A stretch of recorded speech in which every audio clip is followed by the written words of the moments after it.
It's Monday, March 11th, Tuesday, March 12th, if you're on the East Coast, across the pond, or down under.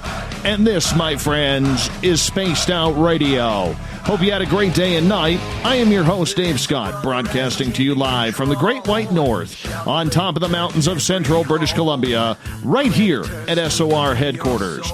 We welcome you to tonight's show, including Deep Talk Radio and Revolution Radio. If you want to take a listen to our archives, they are free at youtube.com/Spaced Out Radio. Just do old Davey the favor, hit that subscribe button. Our website is spacedoutradio.com, where we have a plethora of features for you. Rock out to Bumblefoot. While you're listening in, go shopping at our Spaced Out Radio store to pick up some swag. It's a great way to support this show. And, of course, read up on Captain Shirk's SOR Newswire and much more. Tonight's show is brought to you by the YouTube channel Nsuho. Sebastian Martin brings high-quality messages to the masses. Head to our website, click on the Nsuho banner, and subscribe to the channel today. Originally, we were scheduled to have Terry Anderson on to talk about everything from remote viewing to the Montauk chair. However, the flu has hit Terry pretty bad, so this afternoon, after finding out, well, like a hockey game, we got to change on the fly because the show must go on. We are going to be rescheduling Terry for May, so you can look out for that. But looking ahead, we had a show to do. So we brought in some friends, and we're going to talk about a couple hot-button topics coming up. Not sure if you caught any of this last week, but Linda Moulton Howe accused David Wilcock of stealing her copywritten material and using it for his own benefit. Well, that's never any good, so kind of brings up the fact, what about the law? Where does the law come into play here?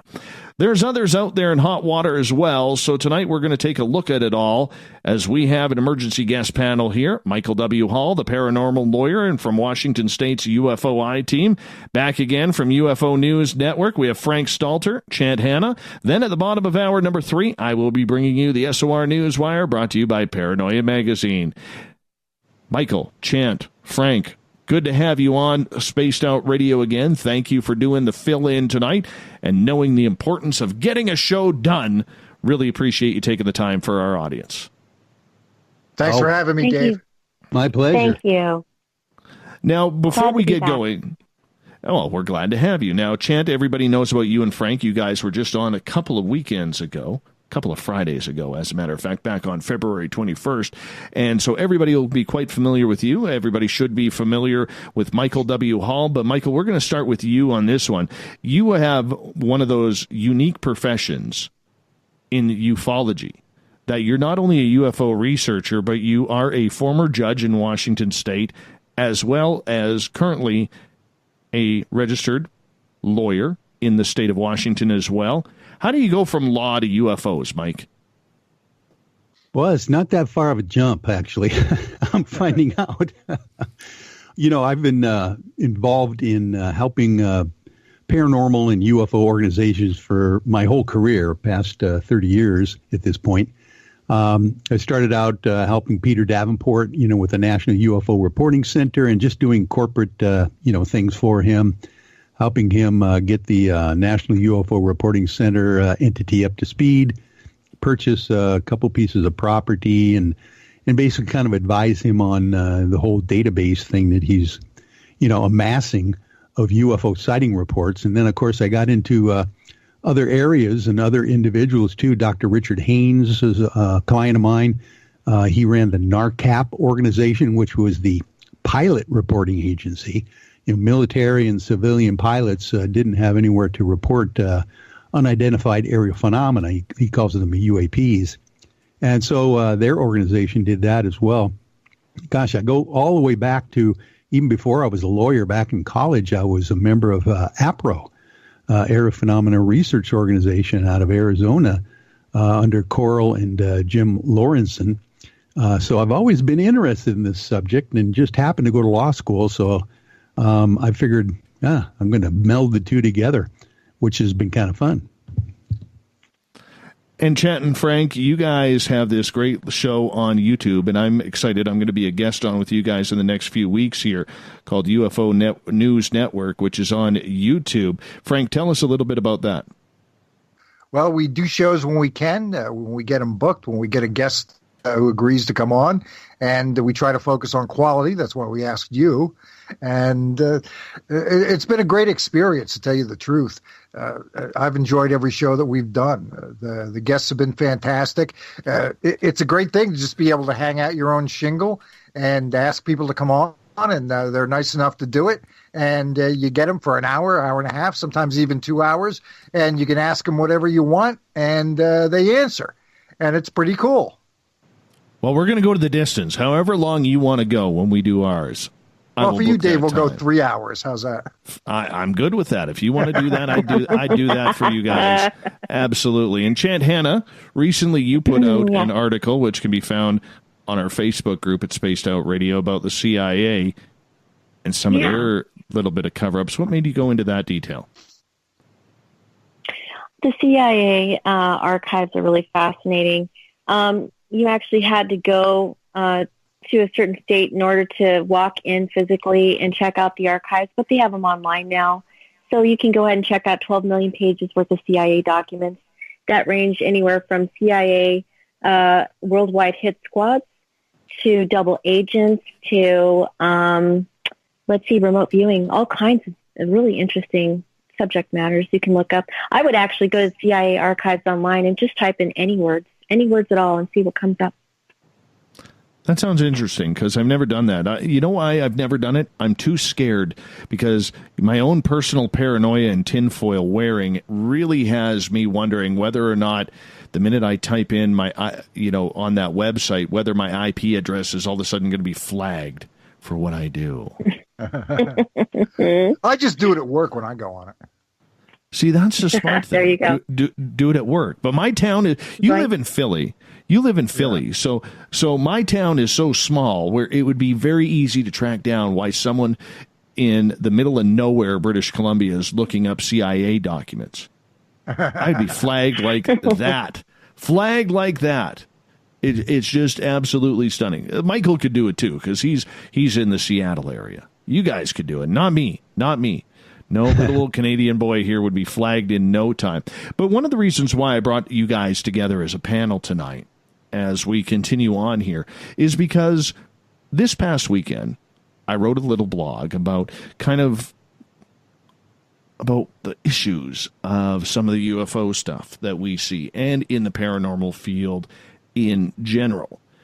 And it was titled, I came up real catchy with this, how fake are we? Yeah. And when I look at this entire field, I think we have in this field a number of very, very smart, intelligent people when it comes to trying to debunk, whether it's the research, trying to get to the truth of the matters of what is really going on. But this field is also filled with a bunch of charlatans. It's filled with a bunch of soothsayers. It's filled with a bunch of people who are out for their own agenda, and we are seeing that on a daily basis. So, Frank, I want to start off with you on this one. The UFO hot topic really took off after the announcement of the To the Stars Academy, subsequently followed by the New York Times article in 2017. And to me, looking at it from an outsider's perspective, this has really sent the UFO field in a number of different directions, where everybody seems to have a different agenda of what is truly going on. When you look at this frenzy, and I think that's the best way to call it, do you look at it as almost like a UFO anarchy going on, because nobody knows what's really going on, but everybody's working hard and willing to screw people over in order to get their own point and their own agenda across? Well, I don't know about screwing anybody over. I'm not so sure about that. I know I'm not interested in that. I don't see any of that really outside of what you've seen all along. It's always been kind of a haphazard catch-can field from the get-go. What we've had, I guess, over the last roughly year and a half is some heightened attention. I think it's fired a lot of people up, which I think has been a good thing. It's gotten people a little bit more motivated to get a little bit more active. And even the folks who aren't necessarily pro to the stars, ATIP, and all that, it's still giving them something to talk about. So I think it's been, by and large, a shot in the arm in the field. I don't really see any negatives outside of what you would see normally. I mean, it's always been that kind of a field, where there's a lot of backbiting and back and forth and that sort of thing. That's been going on as long as I've been looking at the field for just about 10 years now. Michael W. Hall, what's your thoughts on that? Do you see it more of a frenzy right now, or is it just we're noticing it more now because UFOs are the number one topic in the paranormal realm?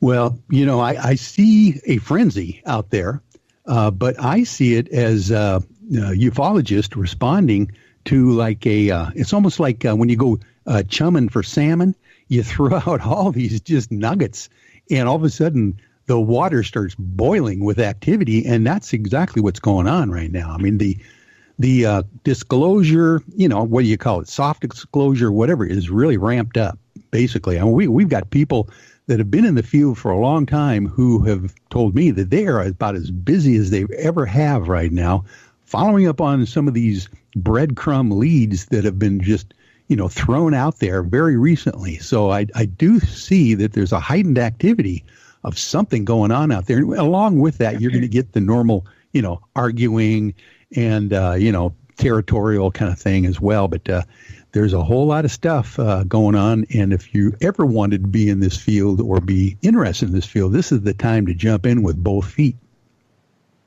I would agree with you, Michael, on that, and I do believe there is something. I'm not going to sit here and blow sunshine up the paranormal's butt and say, "Oh, there's something sinister going on," But we do have a lot of issues that are happening.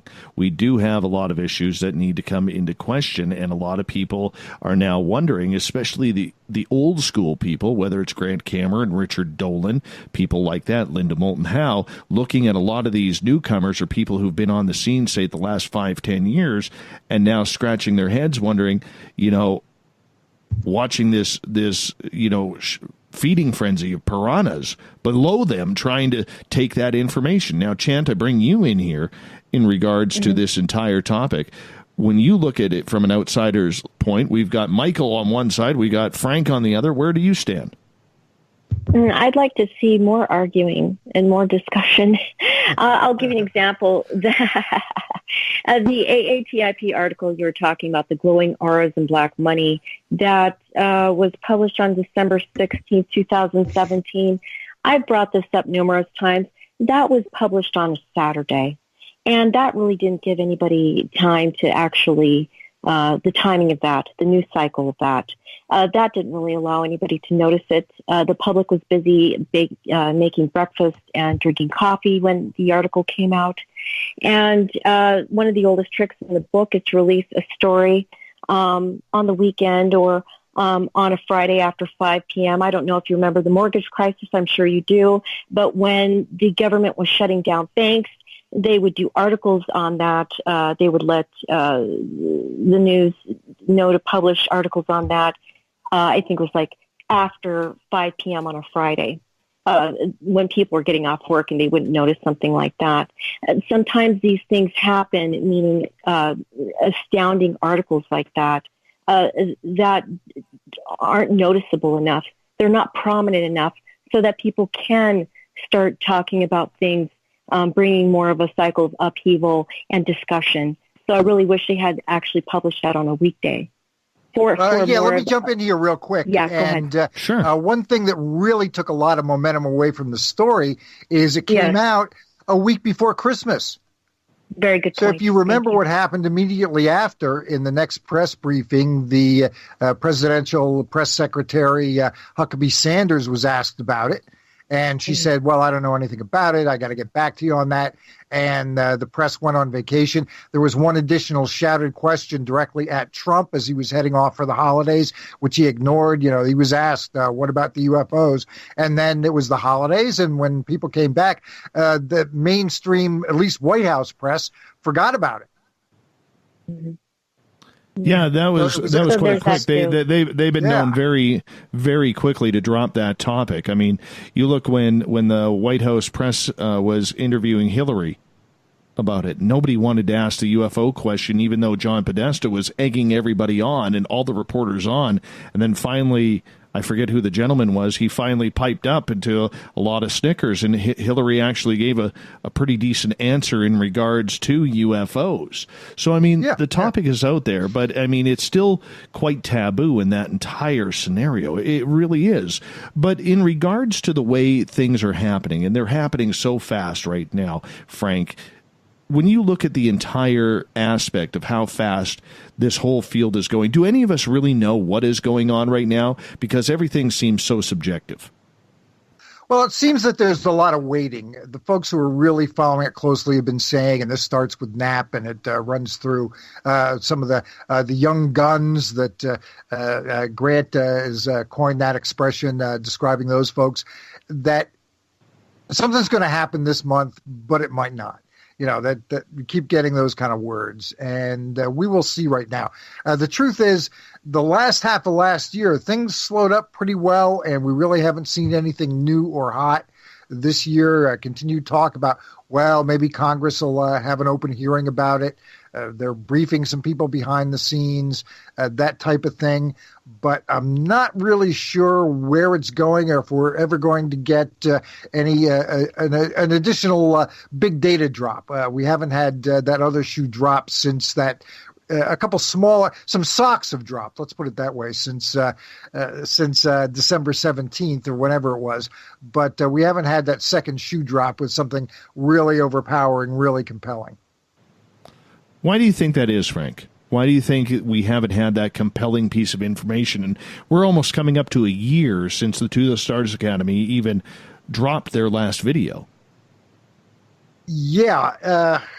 Well, I mean, there could be a few different reasons. I wouldn't say that I know for sure that it's any one of them, but it could be a few different things. Number one, they're still answering to some people who are on the inside, even though the To the Stars team, not necessarily DeLong, but Elizondo and some others, Semivan, they're still answering to people who are on the inside, and they pretty much have to wait till they get the go-ahead from those guys.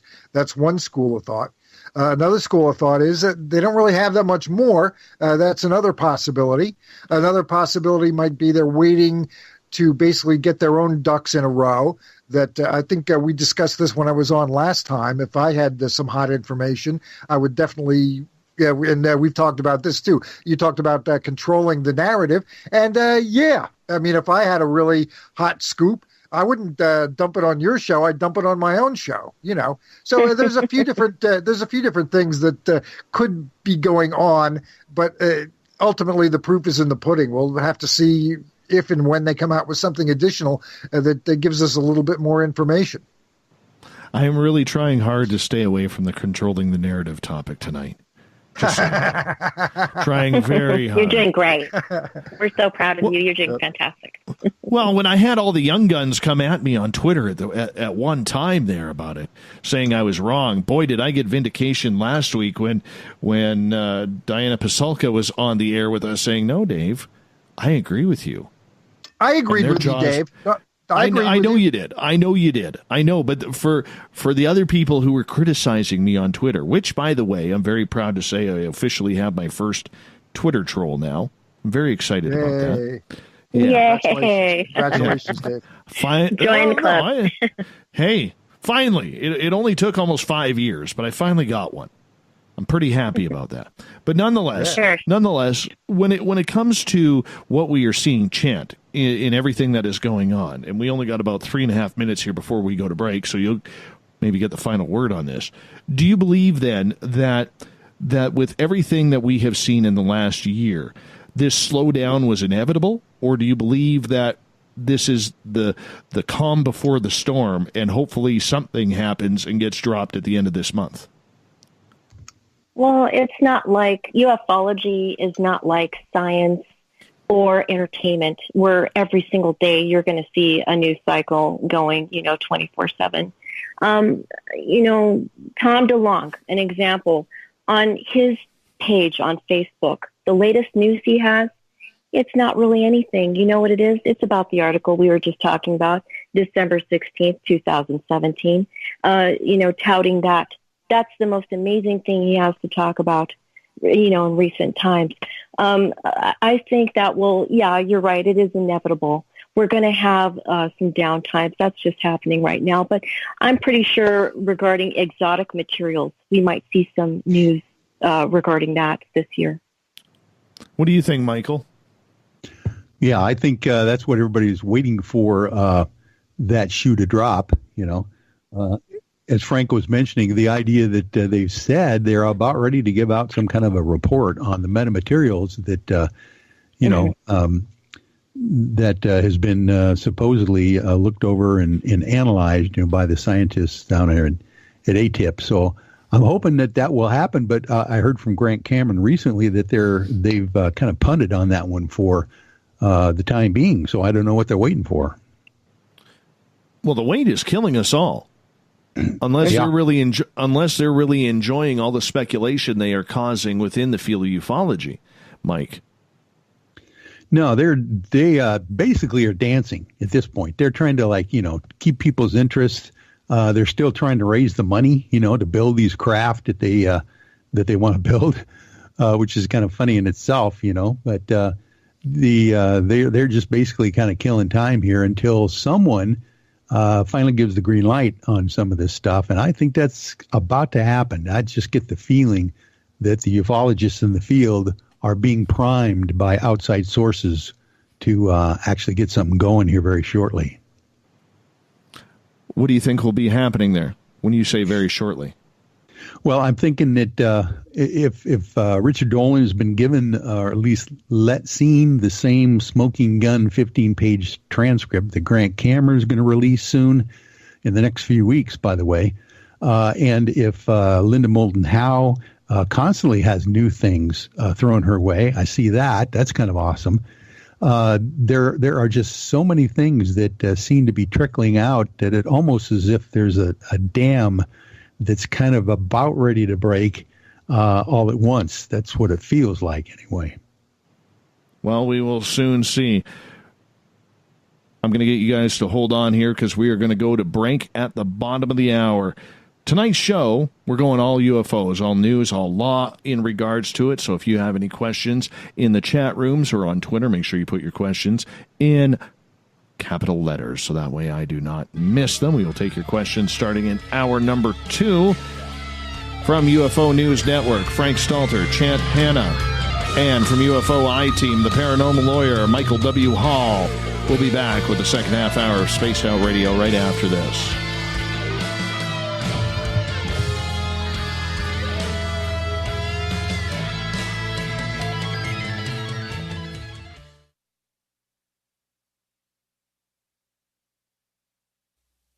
You're listening to Spaced Out Radio Live with Dave Scott on the Deep Talk Radio Network. Are you tired of being blocked, shadow banned, or placed in jail for simply posting your thoughts on social media? Social Media Freedom can take care of that for you. Social Media Freedom is the newest and one of the best free new apps that allows you the freedom to post what you want, when you want. It takes seconds to download from your app store. Come join the tribe at Social Media Freedom. It's time to set yourself free. A timepiece is a reflection of who you are, and what better way to show off the real you than with an Escape watch? Escape is a lifestyle brand accessorizing your days and nights. Choose to escape and create the life of discovery that you deserve. Dream, play, unite with your own personalized Escape watch. Head to escapewatches.com. There is no time like the present to enjoy your escape. Use promo code SMF2017 for your 20% discount today. Visit purpleplates.com today. For over 40 years, the Purple Energy Plates have been delivering amazing results for their many customers. Inspired by the great genius Nikola Tesla, the harmony, healing, and energetic effects of the plates have proven over and over to be beneficial and often miraculous to thousands of customers. Check their site for daily specials and choose from their many energy products. You won't be sorry. Visit them today at purpleplates.com. Coming soon to our website, spacedoutradio.com, is the SOR Space Travelers Club. For just $5 a month, you can get into a private area on our site where you can hang with other listeners in our chat room, post in our forum, and check out a bunch of exclusive content and store that won't be found anywhere else, including a nightly after-show party with Dave. It's going to be the best $5 a month you're going to spend. The SOR Space Travelers, only at spacedoutradio.com. Hello, this is your guitar man, Ron Bumblefoot Thal, and I have to tell you, I love the response I get for Little Brother is Watching from Spaced Out Radio fans. It's amazing how music can inspire and make people think deeper about what's going on in the supernatural world. You can head over to my website, bumblefoot.com, to check out my music, my guitar workshops, my touring, even check out some of the hot sauces that I'm working on. And make sure you keep on listening, because with Spaced Out Radio, you know Little Brother is watching. Heading to Vancouver and looking for a night on the town? The Moose Vancouver is the bar that never stops rocking until 2 a.m. every night. The Moose has great food with everything on the menu from $6.95 to $8.95. Fantastic, vibrant staff and rock and roll that will bring you back to when the music was real, the hair was long, and the guitars were rocking.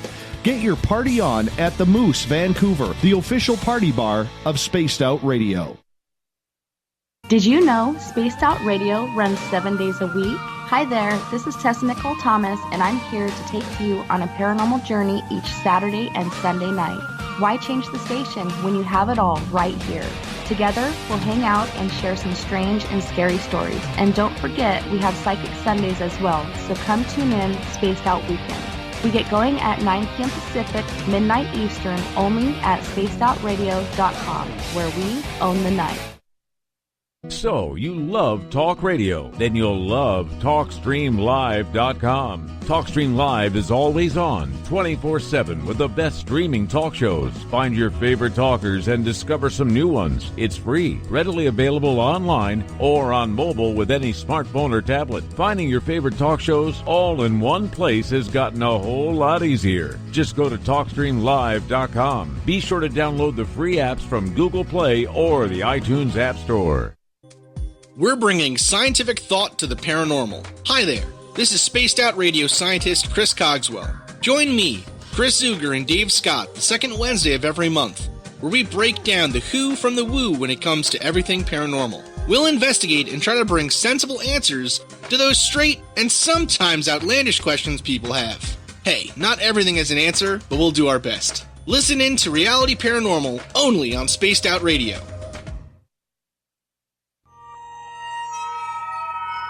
You hear footsteps in the empty room above you. A rocking chair begins rocking by itself. Don't be afraid of the things that go bump in the night. Reach for Spirit Storybox, the iPhone app the Huffington Post UK called the only ghost hunting app you will ever need. Spirit Storybox. The spirits are telling their stories. Are you listening? Hi there, this is Geraldine Orozco from San Francisco's Bay Area Meditation. I invite you to join me the first Tuesday of every month with Dave Scott for Spaced Out Radio's The Spiritual You. In this fast-paced world we live in, it's time for you to take some time for you. We'll cover every possible subject from powerful meditation to healing techniques to your own intuition and spirituality. So come join us for The Spiritual You. Looking for a place to advertise at a very reasonable cost? Look no further than Spaced Out Radio. SpacedOutRadio.com has an advertising tab that you can click to check out our daily, weekly, and monthly packages to play on the radio, or our website including social media. From commercial spots to banners, we have it all. Check out our competitive pricing today. Are you intrigued by Paranormal Talk Radio? You'll love the new Paranormal Radio app from TalkStream Live. You'll find a great selection of talk shows covering UFOs, ghosts, strange phenomena, and much more. Download the Paranormal Radio app now and start listening to the very best in paranormal talk entertainment, including the network you're listening to right now, the Paranormal Radio app, free in Google Play and the iOS App Store. Hi, George Norrie here. Are you ready for UFO MegaCon, the immersion event? 7 days, 8 nights, 50 new speakers, UFO military witnesses, experiencer groups, skywatches, and so much more. Join me at UFO MegaCon, March 24th through the 30th in Laughlin, Nevada. Truly the one and only new information conference of the year. Now check it out at UFOMegaCon.com. That's UFOMegaCon.com.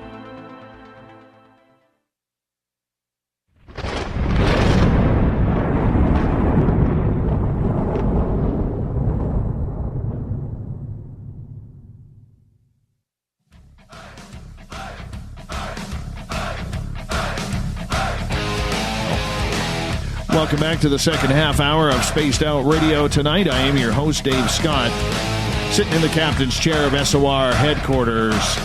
Reminder to all of you, while you're listening to the show, a great way to support what we do around here is to head over to our website, spacedoutradio.com, click on the shop banner, pick yourself up a t-shirt, a hat, coffee mugs, beanies, socks, you name it, we got it. Pick something on up. Great way to support what we are doing here on a nightly basis. Tonight, we are talking UFOs. We're talking the law behind it, what is right, what is wrong, the lawsuits, the pending arguments, a little bit of everything tonight. We are joined tonight from UFO News Network, not Network News, News Network, Chant and Frank Stalter, along with, from the UFOI team, the paranormal lawyer himself, Michael W. Hall. Everyone, welcome back to the show. Hey, we're back. So back on March 6th, Linda Moulton Howe put out a video on her Earth Files YouTube channel stating that David Wilcock had ripped her off. Now, David Wilcock is someone who is a very controversial figure in what we do here.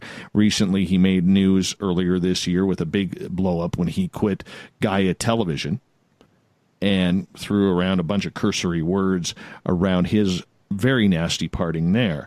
But Linda apparently, according to her last video, had been talking about how she had been working with these two insiders, these two whistleblowers. And these two whistleblowers were giving her a lot of information in regards to Antarctica, in regards to what the government's position was, secret government offices regarding UFO fields in Washington State. In Washington, D.C.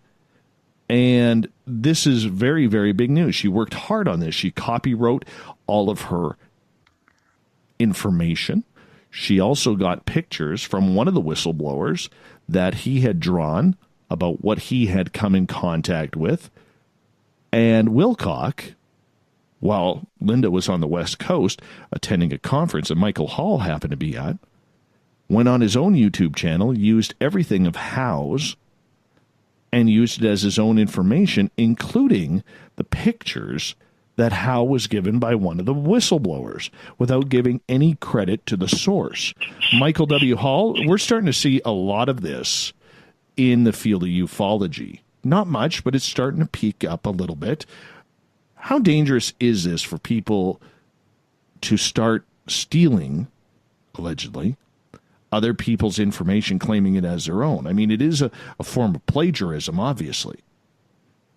Well, yes. And this kind of is an example of what I was just mentioning a little earlier in the last segment about the feeding frenzy that seems to be going on right now, because there are so many nuggets being dropped around here. I mean, when someone comes up and gives you from a Navy SEAL, who's been to Antarctica and been underneath the ice in these major caverns underneath there that have, old civilizations, artifacts in them and those kinds of things.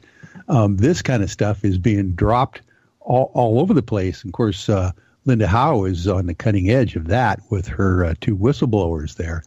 But when that feeding frenzy happens, you're going to see people within the field of ufology. They're going to be fighting over the crumbs. They're going to be trying to better themselves in the community, maybe, or in the media anyway, with the impression that they're on top of things. So this happens. And, of course, that's what the legal system is for, is to give people rights in their own creative material, and make sure that people can't take it and attribute it to themselves.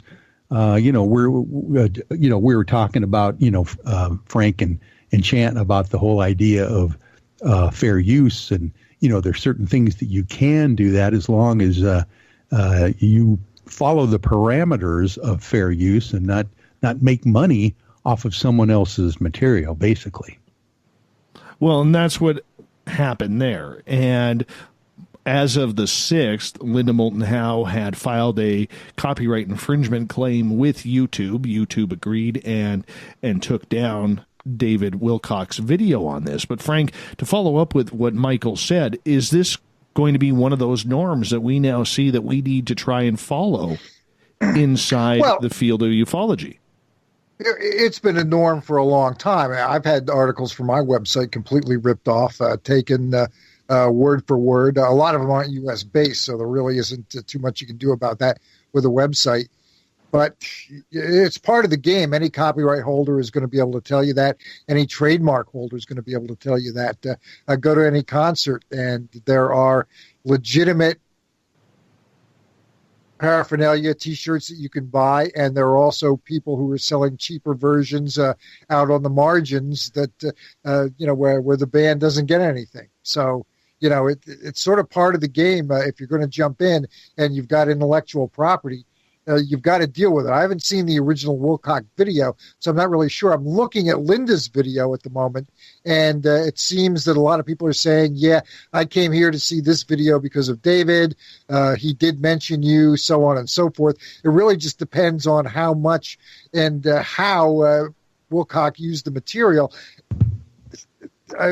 It's a tough call. You got to kind of judge each of them individually. You can't just really make blanket statements about copyright because there is such a thing as fair use. There is such a thing as comment and criticism.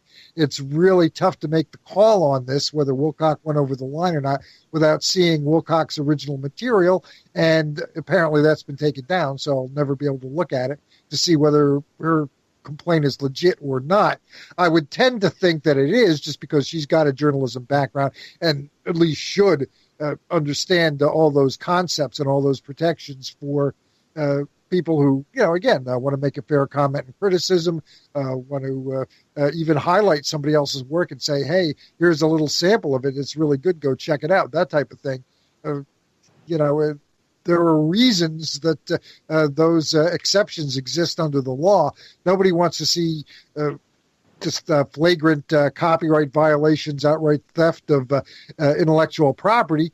But again, the law makes those exceptions for a reason, and I think they're good reasons.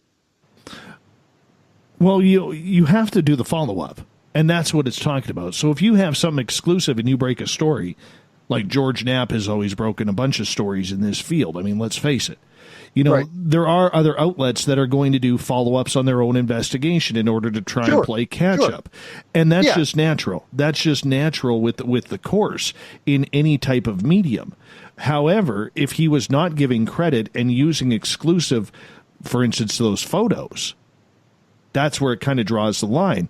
And Linda was very adamant about saying, Frank, in her video, that she has nothing to do, nor has she ever worked with and never plans to work with people like David Wilcock, Emery Smith, and the other gentleman, Corey Good. Does not want to work with them at all in regards to that. What does that say if she is pointing out those three? Because they have kind of made themselves a little bit of anomalies in this field. Well, yeah, but the law doesn't really make that distinction. Would she have felt the same way if a Dolan had done the exact same thing, or a Grant Cameron? I don't know. Does she not like the fact that they referred to her work and used at least some of her work? Again, I don't know to what extent, because she doesn't like them, which is understandable, but the law doesn't really see it that way. You know what I mean? The law doesn't say, it's, unless, again, she gives permission. In that case, it's her copyright. She could tell, let's say, Richard Dolan, Richard, if you want to post this entire video on your YouTube channel, go ahead and do it. She's the copyright holder. She could do that. But copyright, again, it's something that you have to look at on each individual case, and they probably don't. I mean, she could complain to YouTube and say, hey, this is a copyright violation. may or may not be, but YouTube is probably not going to look through it and go through those kind of details. They'll pretty much just rubber stamp it and take it down, you know. Well, and I think that's what happened in regards to that. And I think you bring up a very important point there, Frank. I mean, let's face it. I mean, the way she made it sound, and to play devil's advocate, she made it sound like she went to the police and filed a copyright lawsuit, which she did not. All she did was try and get a video taken down on YouTube, which, you know, to some is not a big problem. But I mean, if you're monetizing YouTube, Chant, in regards to this, it can be a big deal because YouTube does go by almost a 3 strikes you're out rule. Yeah, I know what you're talking about. What I was going to mention, by the way, is there's a difference, as Michael knows, and Frank does too, the difference between plagiarism and copyright infringement.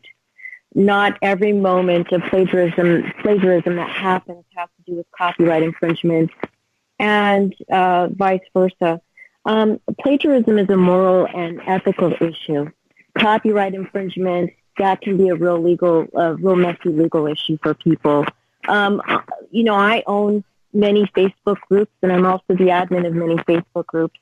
I've been doing it for, years now, and I can tell you I have seen quite a bit copying and pasting of other people's work. But the difference between that on Facebook and then somebody who's notable, like, say, David Wilcock, for example, somebody who's actually known, he might have to deal with some real legal repercussions. I don't know. This is really just a situation. We're talking about an alleged situation occurring. I don't really know the facts behind it.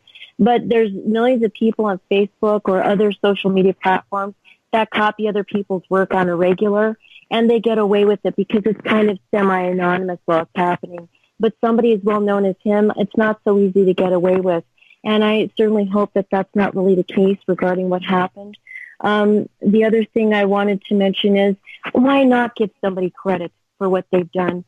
Frank does it all the time. If he has to talk about somebody's intellectual property or any kind of material they've written, he attributes credit to them immediately. Everybody I know does that. It's not really that big a deal to do it. If David Wilcock really did do that, we know it's just allegedly so far. I don't understand. Let's just pretend he did for just a second. I don't understand why he wouldn't have taken the time and had the wherewithal to just give her credit. What's the big deal with that? Apparently, at least according to some commenters I see on Linda's video, that he did. He did do that. So, I don't know who's right or who's wrong. Again, I haven't seen the original video, so I can't say for sure. I think she's more upset, in looking at those comments and everything, and even the comments that I'm reading in our own chat rooms from people who have checked it out. Thank you, Human Carl, for that. That I think she's more upset that he didn't have the audacity to even ask her. Her feelings may be hurt in regards to that. But like well, again, you said, let me jump in here and give you a for instance. I have not seen her whistleblower interview on the Antarctic, and to be honest with you, I'm a little bit skeptical. Okay, so let's begin with that. But let's say that I did, and let's say I was wowed by it. If we were to discuss it on our show, I mean, she would obviously get credit. We couldn't help but mention it, but that doesn't rise to the level of copyright infringement. I'm not even sure that using a photograph that she has necessarily rises to that level. Again, you have to look at the original piece to really make a better call on it. But you do have some latitude in terms of fair use. And just because somebody makes a copyright claim doesn't mean it's legitimate. It's a very legal gray area. Yeah, it can be. When it comes to the Internet Act itself, and this whole idea of copyright infringement and those kinds of things, you're right. Is that YouTube, Facebook, all these things? They don't have the time or the inclination at all to even get into the details of whether someone is actually infringing or not. They're not going to make that call. They're just going to. They have in their terms of use the ability just to take it down if it's an issue. If someone brings up an issue that seems to be an issue, they'll just take it down as a matter of fact. They don't make a judgment call at all. Now, I've represented clients who just, on the other side of the thing, going, well, why did they take it down? And of course, when you read the terms of use and the fact that it's a private company, providing these services to all of us, they can do whatever they want. So that's the real problem there, is that some people basically think that, if they're being banned, if they're being taken down, that there's some kind of a judgment there, and there really isn't. Dave, I wanted to mention one thing related to what we're talking about here, and that is Jeremy Corbell, when he came out with his Bob Lazar documentary. I was very busy noticing just a barrage of posts based on that movie he did, because people were absolutely fascinated by it, and rightfully so. And what people were doing, a lot of them were actually downloading his movie, hijacking it, and posting it on their YouTube site, their YouTube channel.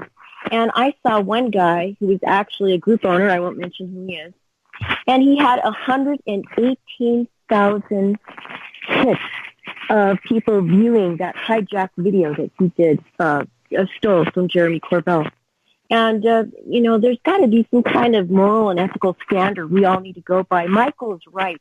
There's a point where, and actually there's not just a point, that is the reality of it. We have to police ourselves because there's, 7 billion people on the planet, hundreds of millions of people on YouTube and all the other social media platforms. There's no way for the authorities, so to speak, we'll just stereotype them like that, to keep up with the kind of copyright infringement, the plagiarism, all of these broken rules and ethics and standards. We're the ones that have to keep up with it. We got about 4 minutes here before we got to go to break here at the top of the hour. Have any of you heard David Wilcock respond to this? Because I have been looking and have not seen any response from him whatsoever yet. Frank? Nope, I've not. Are you surprised by that? I don't know. I don't really give a lot of thought to David Wilcock, to be honest about it. I'm sure he'll respond eventually. I'm sure he will. I think he will, too. I think he will. I don't think he can help himself. But in regards to it, Michael, how about you? Have you seen any responses to this yet? No, not at all. And it's almost as if it's the MUFON response. No response. So you never know. Good point. Very good point. The MUFON response. That was a nice comment you made there. But, okay, so looking at that going forward, though, when we see this happening, and Michael, you heard both Chant and Frank state, that we see this all the time in ufology, people trying to rip off people's work, no matter how big, how small, in order to try and build a name for themselves.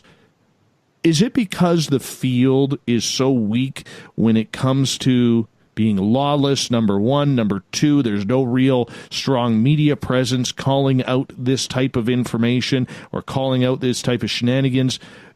Is that the reason why people are getting away with, ripping people off here, Michael? Oh, yeah. This is the wild, wild west of the Pleiades right now. I tell you what, people in our field, we don't have any rules and regulations. We don't have any canons of, how we're going to act. So it is basically sorting itself out at this point. People, as you mentioned, Dave, earlier, that this is the hottest topic going. This and consciousness, UFOs, consciousness, the paranormal, it is just huge. And so more and more people getting into it. People get into it for different reasons, and a lot of them get into it and have no clue or ethics at all. So that's kind of what's going on right now. Well, I think the ethics and standards of this field we could talk about in the next hour as we get into it. We'll get to some audience questions as well. I know they are starting to pile up here, guys. So if you're in the chat rooms, yes, I am seeing them. We will get to them. Real quick, just to jump in here, Dave, just popping around a little bit. I do see a response from Corey Good. You want me to read it? Yeah, go for it. So long as it doesn't violate his copyright. Wow, this is shocking. Talk about hypocrisy among the established ufologists when it comes to trademark and copyrights on this material. I released the same info a year before she did, and on iTunes and Amazon and a hit movie. Now LMH is copywriting the information? Question. I bet none of the people who were upset at the TMs say a word about this publicly. Just posted this update, which is obviously related. It looks like he's got something over at Facebook, but so there's that. Again, it's like you got to take a look at the material to see whether or not it really did go over the line. And I'm thinking there's at least a possibility that Linda just doesn't like Good. Doesn't like Wilcock, and that's part of the reason why she's complaining so much. Well, she did mention Emery and Corey Good in that as well. Yeah. So, I mean, I was surprised she did take that little bit of a pot shot there at them regarding it. I really was, because this was so directed at David Wilcock himself. But on the flip side, if she's given exclusive rights to something, she has all the ability to copyright that. She does. Sure she does.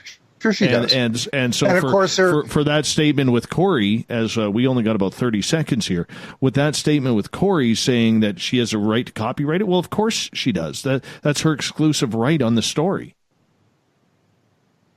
She does. I don't see what the argument is with him there. I really don't.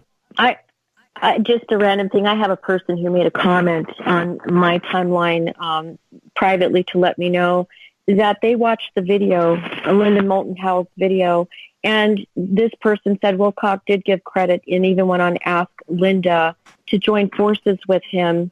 I don't know. It just sounds like a real interesting situation, like a debacle. I'm not quite sure what's going on.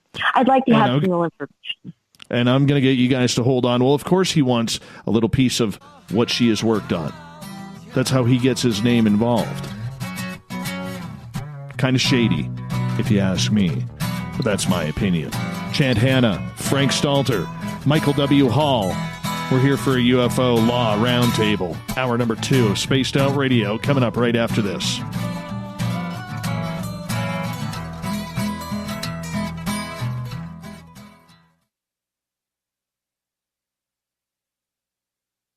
Looking for the stories of the strange and weird that you will find hard to find anywhere else?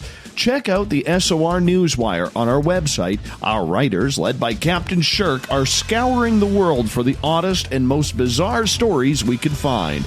Everything from weird crime to suspenseful and paranormal. We're working hard for you to bring you the most intriguing news of your day. Check out the SOR Newswire at spacedoutradio.com today. Every night on Spaced Out Radio, we have places for you to hang out. Hi, this is Carl. Join our SOR Space Travelers group on Facebook for live chat. On Twitter, using hashtag Spaced Out Radio, you can also join us in our Spreaker chat room. Check us out on Instagram at Dave Scott SOR. All of our archives are free on YouTube at Spaced Out Radio.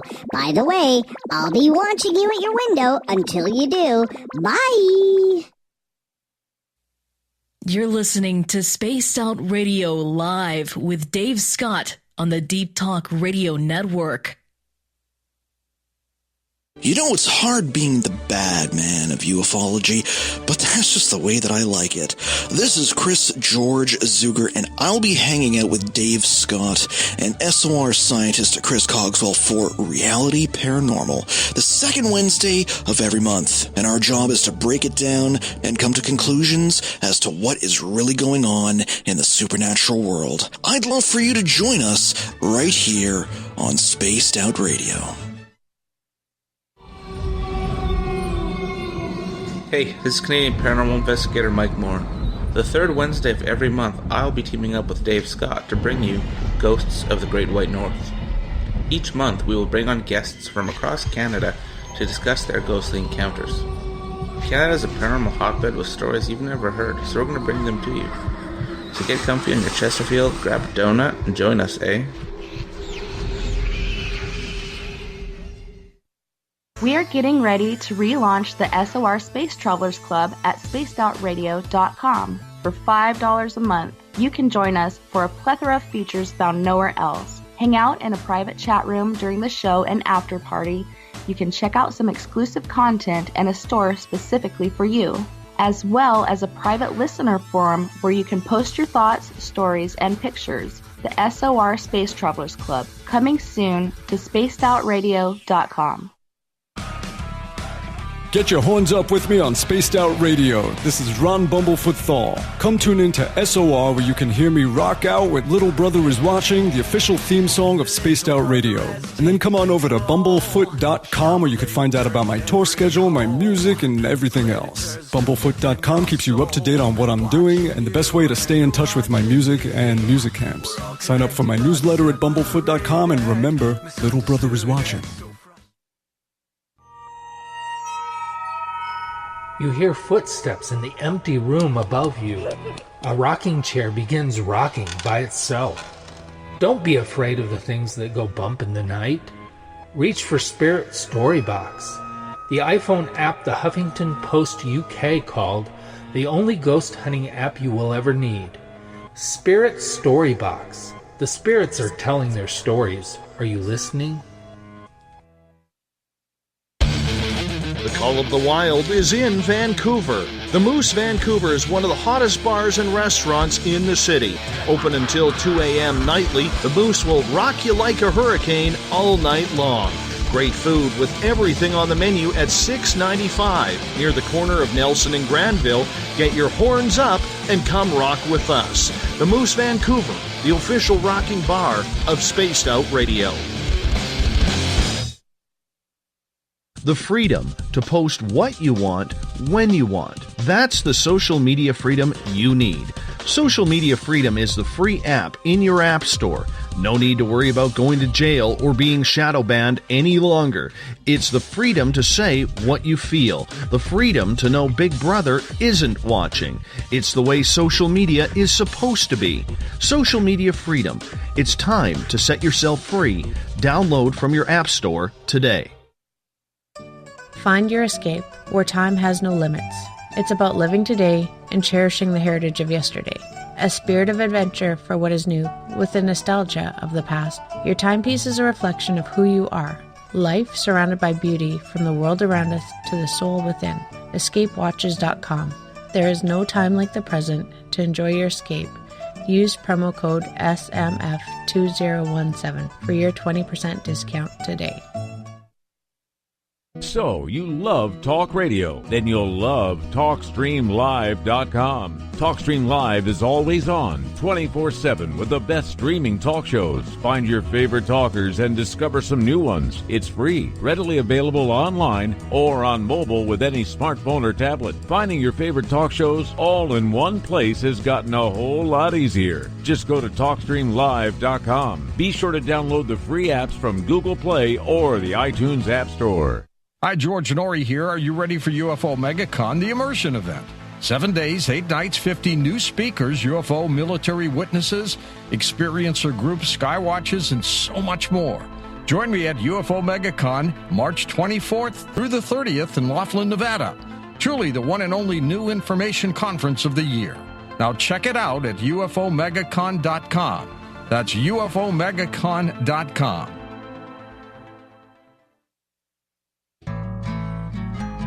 Looking for a place to advertise at a very reasonable cost? Look no further than Spaced Out Radio.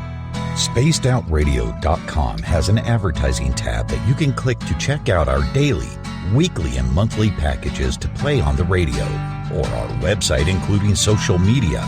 From commercial spots to banners, we have it all. Check out our competitive pricing today. Visit purpleplates.com today. For over 40 years, the Purple Energy Plates have been delivering amazing results for their many customers. Inspired by the great genius Nikola Tesla, the harmony, healing, and energetic effects of the plates have proven over and over to be beneficial and often miraculous to thousands of customers. Check their site for daily specials and choose from their many energy products. You won't be sorry. Visit them today at purpleplates.com. On the first Tuesday of every month, I encourage you to come along for a journey with me, Geraldine Orozco, on The Spiritual You. Together, we will take a look at how to access the highest expression of yourself and change your life. Consciousness, ET contact, health, and wellness, we can talk about it all. So come along for a spiritual ride with me, Geraldine Orozco, on The Spiritual You, only on Spaced Out Radio. You're listening to Spaced Out Radio with Dave Scott. Follow Dave on Twitter at Spaced Out Radio and on Facebook, Spaced Out Radio Show. Welcome back to hour number 2 of Spaced Out Radio. Tonight, I am your host, Dave Scott. Thank you so much for being with us. Tomorrow night on the show, we get all ghostly with Carl Pfeiffer from the docuseries Hellier. We get going at 9:06 Pacific, 12:06 a.m. Eastern at spacedoutradio.com.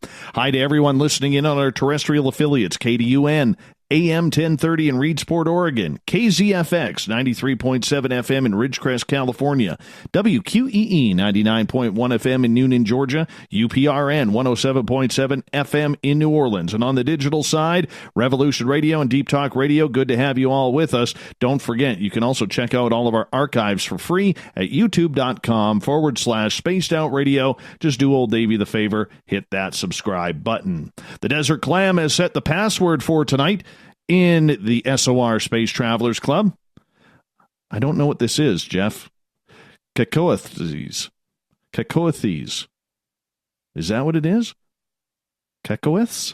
I don't know. But the Clam sets a password each and every night right here on the mighty SOR. Our website is spacedoutradio.com, where we have a plethora of features for you. Rock out to Bumblefoot. Go shopping at our Spaced Out Radio store. Good way to support this show. And, of course, you can read up on Captain Shirk's SOR Newswire and so much more. Tonight, we are talking UFOs, the news behind it, the infighting. They're dropping the gloves, some of them. Do you know the hockey term? We got Frank Stalter, Chant from UFO News Network, Michael W. Hall, the Paranormal Lawyer from UFO I-Team. Team, welcome back. Thank you. We're ready to go. Glad to be back. Excellent. Now, we got a bunch of audience questions that we're going to get to here momentarily, but one of the big things that has been coming out recently, and it happened on this show back in January on the 23rd when Grant Cameron was on here saying that he has potentially found the smoking gun to the entire UFO field. Michael, I'm going to bring you in on this here because you are representing Grant in regards to this memo. And one of the things that stuck with me when Grant mentioned that, and we always take things like this with a grain of salt, but literally he said he's not sure that if this is the real deal, this piece of paperwork, this 15 pages that he has on the entire UFO field and the phenomena that could break this story worldwide about what is truly going on, that he actually said that he could potentially fear for his safety on that. Now, Grant's not the type of guy to over-exaggerate what he has or hasn't got. I know him well enough in order to say that, and I think everybody on this panel does. Grant's not one of those type of people. But this paperwork that you have, that you are holding on to, along with Grant, what's it all about? Well, I'll tell you what, to put it in Grant's own words, he thinks this is the biggest thing that's ever hit ufology. That's his own words. He says this is something that is not only disclosure, but it's confirmation. That's the big thing. You know, we've all heard of disclosure. We've all had things, kind of dribble out over the years. But we've never really had any high-ranking government officials confirming anything. And that's what this document does. Matter of fact, Grant told me, well, let me start from the beginning and tell you what happened. On January 2nd of this year, I all of a sudden got a very succinct, cryptic email from Grant that it says, Michael, I have a situation and I needed to, I'm about ready to drop a major UFO bomb, he says, and I needed to run it by you as the paranormal lawyer. And that was it. He didn't follow up. And I immediately got on the text and said, okay, I'm here. Whatever you need, text me, call me, email, whatever you want, even Skype if we want to do a thing. All of a sudden, Well, I didn't hear from him for 2 weeks. I was freaking out. I was wondering if they lay off the guy right after he sent the email. I was getting literally, I was trying to call him. I was trying to email and text him. All of a sudden, I get a encrypted phone call coming into my iPhone. And now I have never received an encrypted phone call before. I didn't even know what it was initially, but it says right there on the incoming thing, encrypted incoming call. And I'm going, gee, is it a collection agency? What? I bit the bullet, answered the thing. It was Grant Cameron calling me. It was January 2nd. He sent the text to me. It was January 11th when I finally got a hold of him on this encrypted incoming phone call. And you guys know what Grant is like. It's like trying to sip water from a fire hose when he talks to you and tells you in an excited manner what he has gotten a hold of. He told me that when he found, what happened was that he was approached at a conference. And basically, like he does a lot of times, people want to talk with him. And this gentleman came up with him and said, I have got something I think you should see. And of course, Grant was leaving and about ready to jump on the airport shuttle, and he couldn't even take the time to talk with the guy. But the guy flipped open his laptop, pulled up the very first page of this transcript, is what it is, of a conversation. And Grant basically went white. He said finally when he got to read the whole thing that night in his new hotel room when he was at another conference, he literally started sweating. That's how detailed and high level these confirmations are. So let's just get down to the bottom line here, and I'll tell you basically what's being portrayed in this document. This is a high-ranking military, and I'll just say an admiral in the military, at the level of J2, Joint Chiefs of Staff, in charge of the intelligence departments of all the military. There's, Joint Chiefs of Staffs. There's the various levels of Joint Chiefs, and J2 is in charge of all the intelligence departments. It's this admiral talking with another high-level government scientist who is very well known, and they are talking about their mutual interest in UFOs, in the paranormal.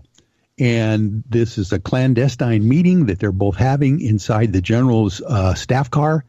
And basically, the scientist is writing notes, and or probably what I gather is he's just recording the entire thing, because this transcript is a word-for-word discussion between the two of them of what's going on. So I'm going to cut to the bottom line. This thing confirms the existence of MJ-12, the super secret 1947 group that Truman put together of scientists and military personnel to study basically the idea that a crash happened in Roswell, New Mexico, and they need to figure out what happened. It also confirms the crash at Roswell, New Mexico, and the fact that the government has obtained from that crash alien bodies, both dead and alive, as well as the crashed material.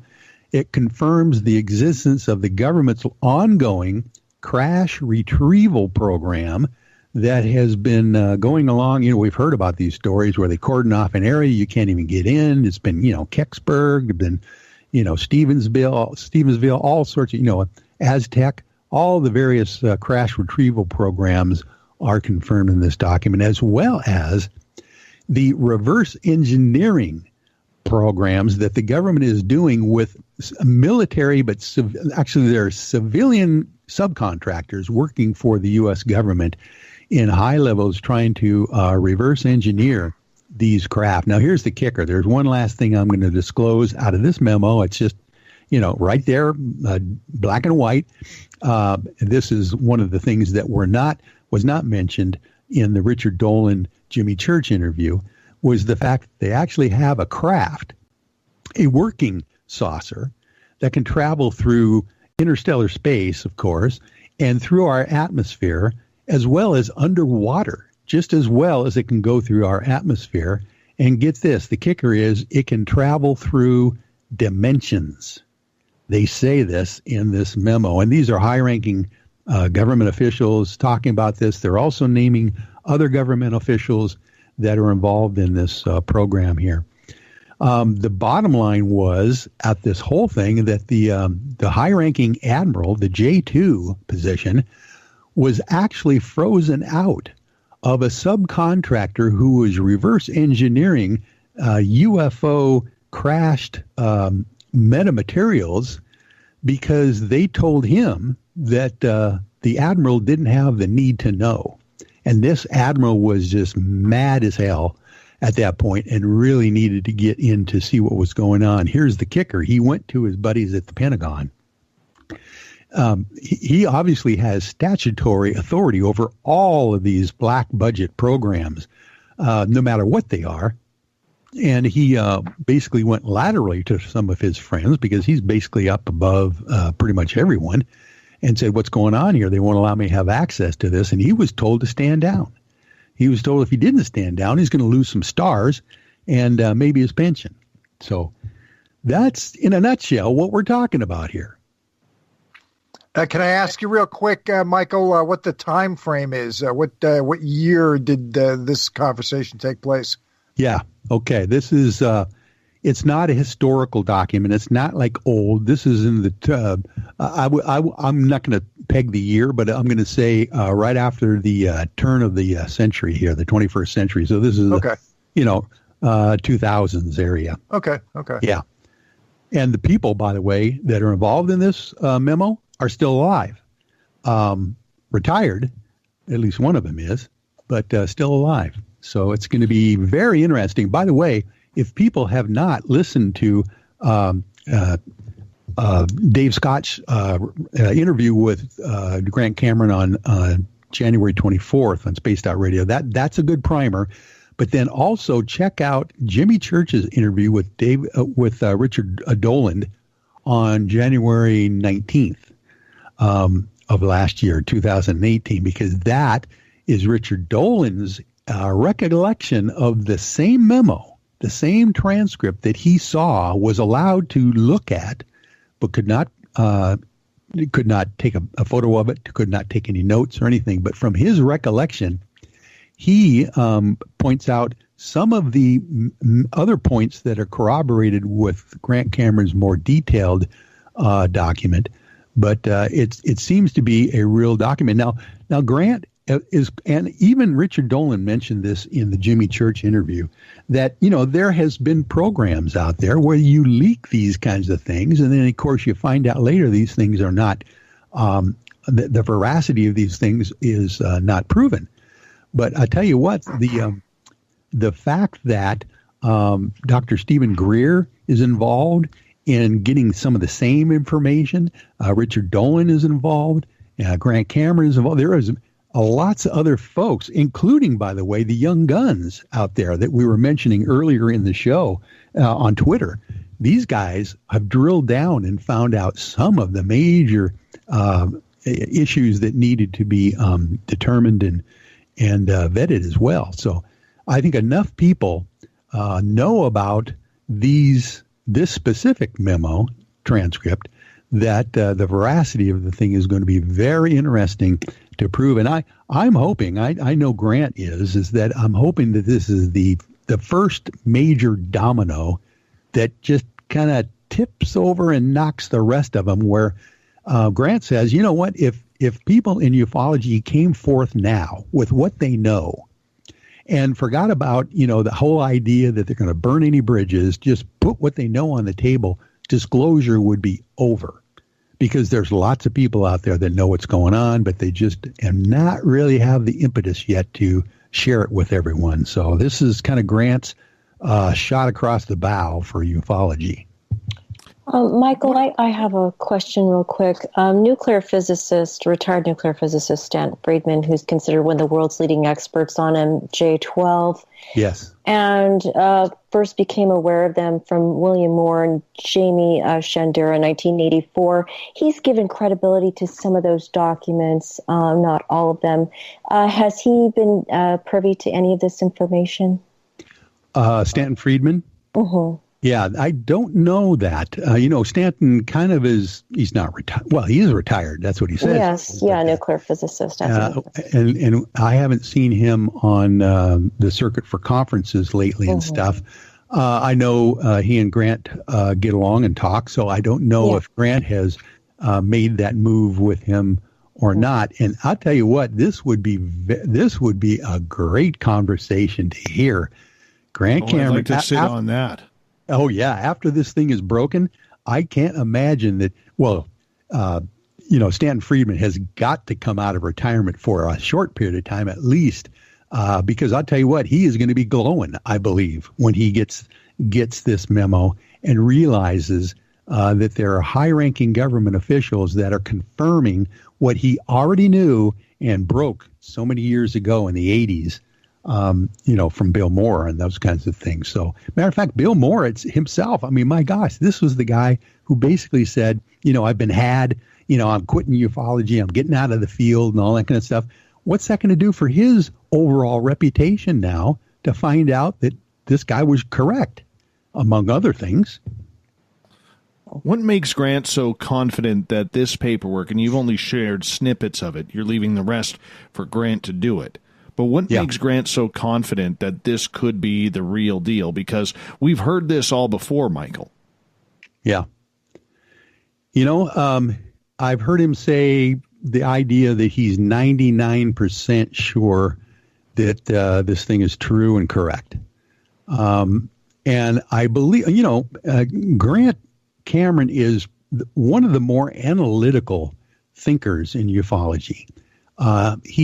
He is, as you hear him talk, he's just a download of information that just flows through him from somewhere. And he puts coherent thoughts together, but he has an analysis that's really impeccable.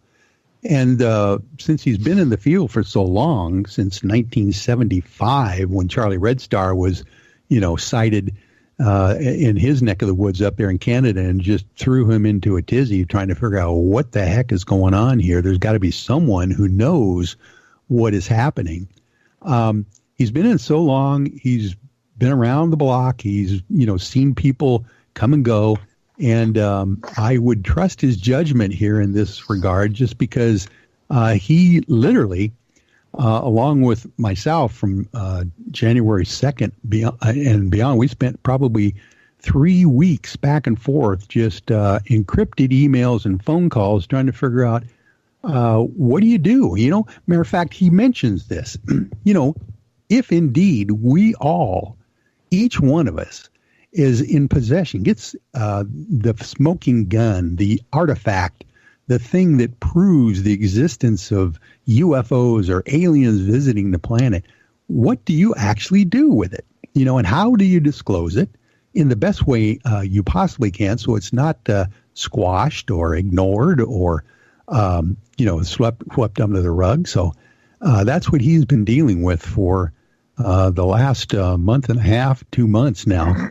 Before and by the way, I just want to clarify what he's going to do, since he had already written his sequel to Managing Magic, his best-selling book. It's called Beyond Managing Magic. It was already done, so he decided, well, okay, I'm going to tack it on as the last chapter of this book and actually show the memo itself in the document. And it's going to be redacted. Some of these names on there are going to be redacted.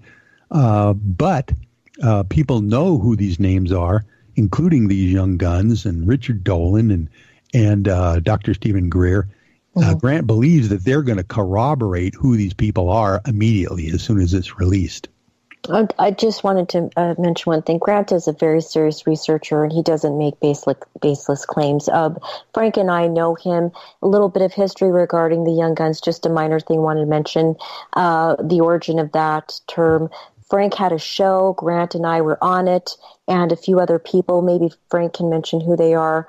And that's when Grant coined the term and said that I and a few others and people who are up and coming in ufology are young guns. With regards to the classified documents, I was going to ask you, a formal security clearance is required to view or handle classified documents. They're also supposedly properly marked by the author or the origins of where they came from. Are these documents marked in that manner as classified, or have they been declassified? These have never been classified. Okay, that's important. Never been classified. There's no stamps at all. This is just matter of fact, the high-level government scientist who was interviewing the admiral, sounds like he immediately went and transcribed the video or the audio tape that he had. This was an hour and 20-minute interview, by the way, that these two gentlemen had. Transcribed it word for word in interview format. Looks like very shortly after the event itself. And the provenance of this document, where it came from, and how it arrived in Grant Cameron's hands is just remarkable. It is not one of those things that shows up at his mailbox, in an unmarked, manila envelope or anything like that. This is, matter of fact, when the memo is released, there will be certain powers that be will say to themselves, oh my God, if they have this, if Grant Cameron has this memo, we know where it came from. What else does he have? That's going to be the interesting part. Okay, well, I also want to mention one thing. I had the opportunity to interview a counterintelligence agent, a confirmed one, and Grant and I talked about it at length. And, one thing I'd like to say on Grant's behalf is that he would never intentionally handle classified documents. He's not like that. He only abides by the law regarding that kind of thing. And I just want to make sure that that's made clear, that he's not the kind of person that would break the law in order to actually obtain documents of this kind of nature. Yes, you're right, Chant. Matter of fact, he repeatedly says, when someone comes up to him and says, hey, I've got a classified document that I want to give you, I want to show you this. Yeah, he won't do it. The first thing Grant says is, why aren't you in jail? Right. You just don't have possession of classified documents, and I'm not going to take possession of anything or even look at anything that's classified. So you're correct. Mm-hmm. We only got about 1 minute here before we got to go to break here at the bottom of the hour. Michael, in regards to this, Grant had mentioned, like I said, about his safety. Is this a document that could get Grant in trouble? Well, this is the document that will get people in trouble. Not only Grant Cameron, there are some people in this document here will be mad as hell that they've been outed. Let's put it that way. But as far as his, it's the old Bob Lazar rule. If you can make yourself as public as you possibly can with new information like this, is probably the best way to make sure that you're going to be sticking around for a while. You don't want to keep this silent and to yourselves until you release it. Very interesting indeed. We're going to continue this conversation, take your questions as well as we go to break here at the bottom of the hour. When we come back, more on UFOs, what's happening right now. Michael W. Hall from UFO I-Team, the Paranormal Lawyer, Chant Hanna, Frank Stalter from UFO News Network on YouTube. More UFO talk on Spaced Out Radio right after this.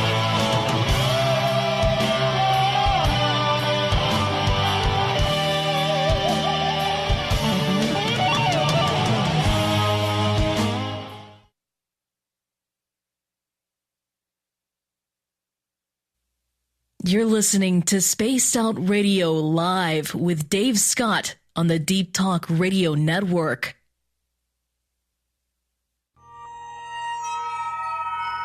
You hear footsteps in the empty room above you.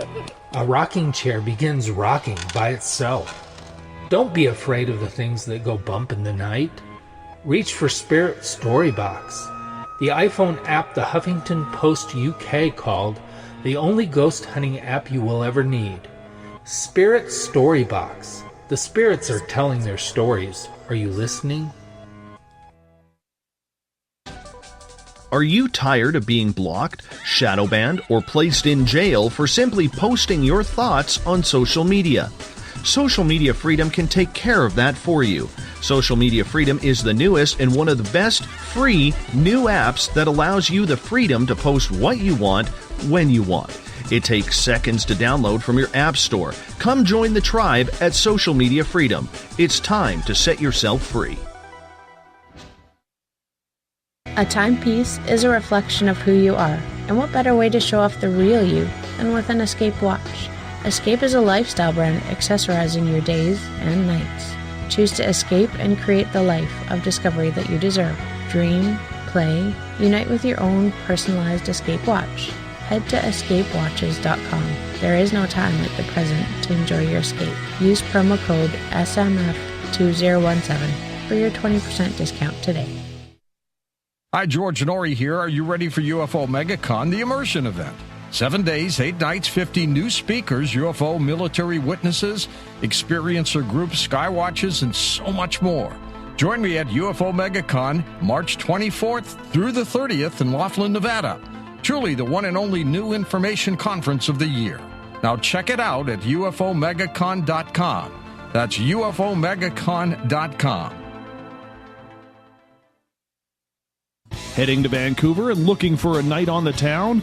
The Moose Vancouver is the bar that never stops rocking until 2 a.m. every night. The Moose has great food with everything on the menu from $6.95 to $8.95. Fantastic, vibrant staff and rock and roll that will bring you back to when the music was real, the hair was long, and the guitars were rocking. Get your party on at the Moose Vancouver, the official party bar of Spaced Out Radio. Visit purpleplates.com today. For over 40 years, the Purple Energy Plates have been delivering amazing results for their many customers. Inspired by the great genius Nikola Tesla, the harmony, healing, and energetic effects of the plates have proven over and over to be beneficial and often miraculous to thousands of customers. Check their site for daily specials and choose from their many energy products. You won't be sorry. Visit them today at purpleplates.com. Did you know Spaced Out Radio runs 7 days a week? Hi there, this is Tessa Nicole Thomas, and I'm here to take you on a paranormal journey each Saturday and Sunday night. Why change the station when you have it all right here? Together, we'll hang out and share some strange and scary stories. And don't forget, we have Psychic Sundays as well, so come tune in Spaced Out Weekend. We get going at 9 p.m. Pacific, midnight Eastern, only at spacedoutradio.com, where we own the night. Are you intrigued by Paranormal Talk Radio? You'll love the new Paranormal Radio app from TalkStream Live. You'll find a great selection of talk shows covering UFOs, ghosts, strange phenomena, and much more. Download the Paranormal Radio app now and start listening to the very best in paranormal talk entertainment, including the network you're listening to right now, the Paranormal Radio app, free in Google Play and the iOS App Store. Coming soon to our website, spacedoutradio.com, is the SOR Space Travelers Club. For just $5 a month, you can get into a private area on our site where you can hang with other listeners in our chat room, post in our forum, and check out a bunch of exclusive content and store that won't be found anywhere else, including a nightly after-show party with Dave. It's going to be the best $5 a month you're going to spend. The SOR Space Travelers, only at spacedoutradio.com. Hello, this is your guitar man, Ron Bumblefoot Thal, and I have to tell you, I love the response I get for Little Brother is Watching from Spaced Out Radio fans. It's amazing how music can inspire and make people think deeper about what's going on in the supernatural world. You can head over to my website, bumblefoot.com, to check out my music, my guitar workshops, my touring, even check out some of the hot sauces that I'm working on. And make sure you keep on listening, because with Spaced Out Radio, you know Little Brother is watching. Hi there, this is Geraldine Orozco from San Francisco's Bay Area Meditation. I invite you to join me the first Tuesday of every month with Dave Scott for Spaced Out Radio's The Spiritual You. In this fast-paced world we live in, it's time for you to take some time for you. We'll cover every possible subject from powerful meditation to healing techniques to your own intuition and spirituality. So come join us for The Spiritual You. So, you love talk radio? Then you'll love TalkStreamLive.com. TalkStream Live is always on, 24/7, with the best streaming talk shows. Find your favorite talkers and discover some new ones. It's free, readily available online or on mobile with any smartphone or tablet. Finding your favorite talk shows all in one place has gotten a whole lot easier. Just go to TalkStreamLive.com. Be sure to download the free apps from Google Play or the iTunes App Store. We're bringing scientific thought to the paranormal. Hi there, this is Spaced Out Radio scientist Chris Cogswell. Join me, Chris Zuger, and Dave Scott the second Wednesday of every month, where we break down the who from the woo when it comes to everything paranormal. We'll investigate and try to bring sensible answers to those straight and sometimes outlandish questions people have. Hey, not everything has an answer, but we'll do our best. Listen in to Reality Paranormal only on Spaced Out Radio. Looking for a place to advertise at a very reasonable cost? Look no further than Spaced Out Radio. SpacedOutRadio.com has an advertising tab that you can click to check out our daily, weekly, and monthly packages to play on the radio, or our website including social media. From commercial spots to banners, we have it all. Check out our competitive pricing today.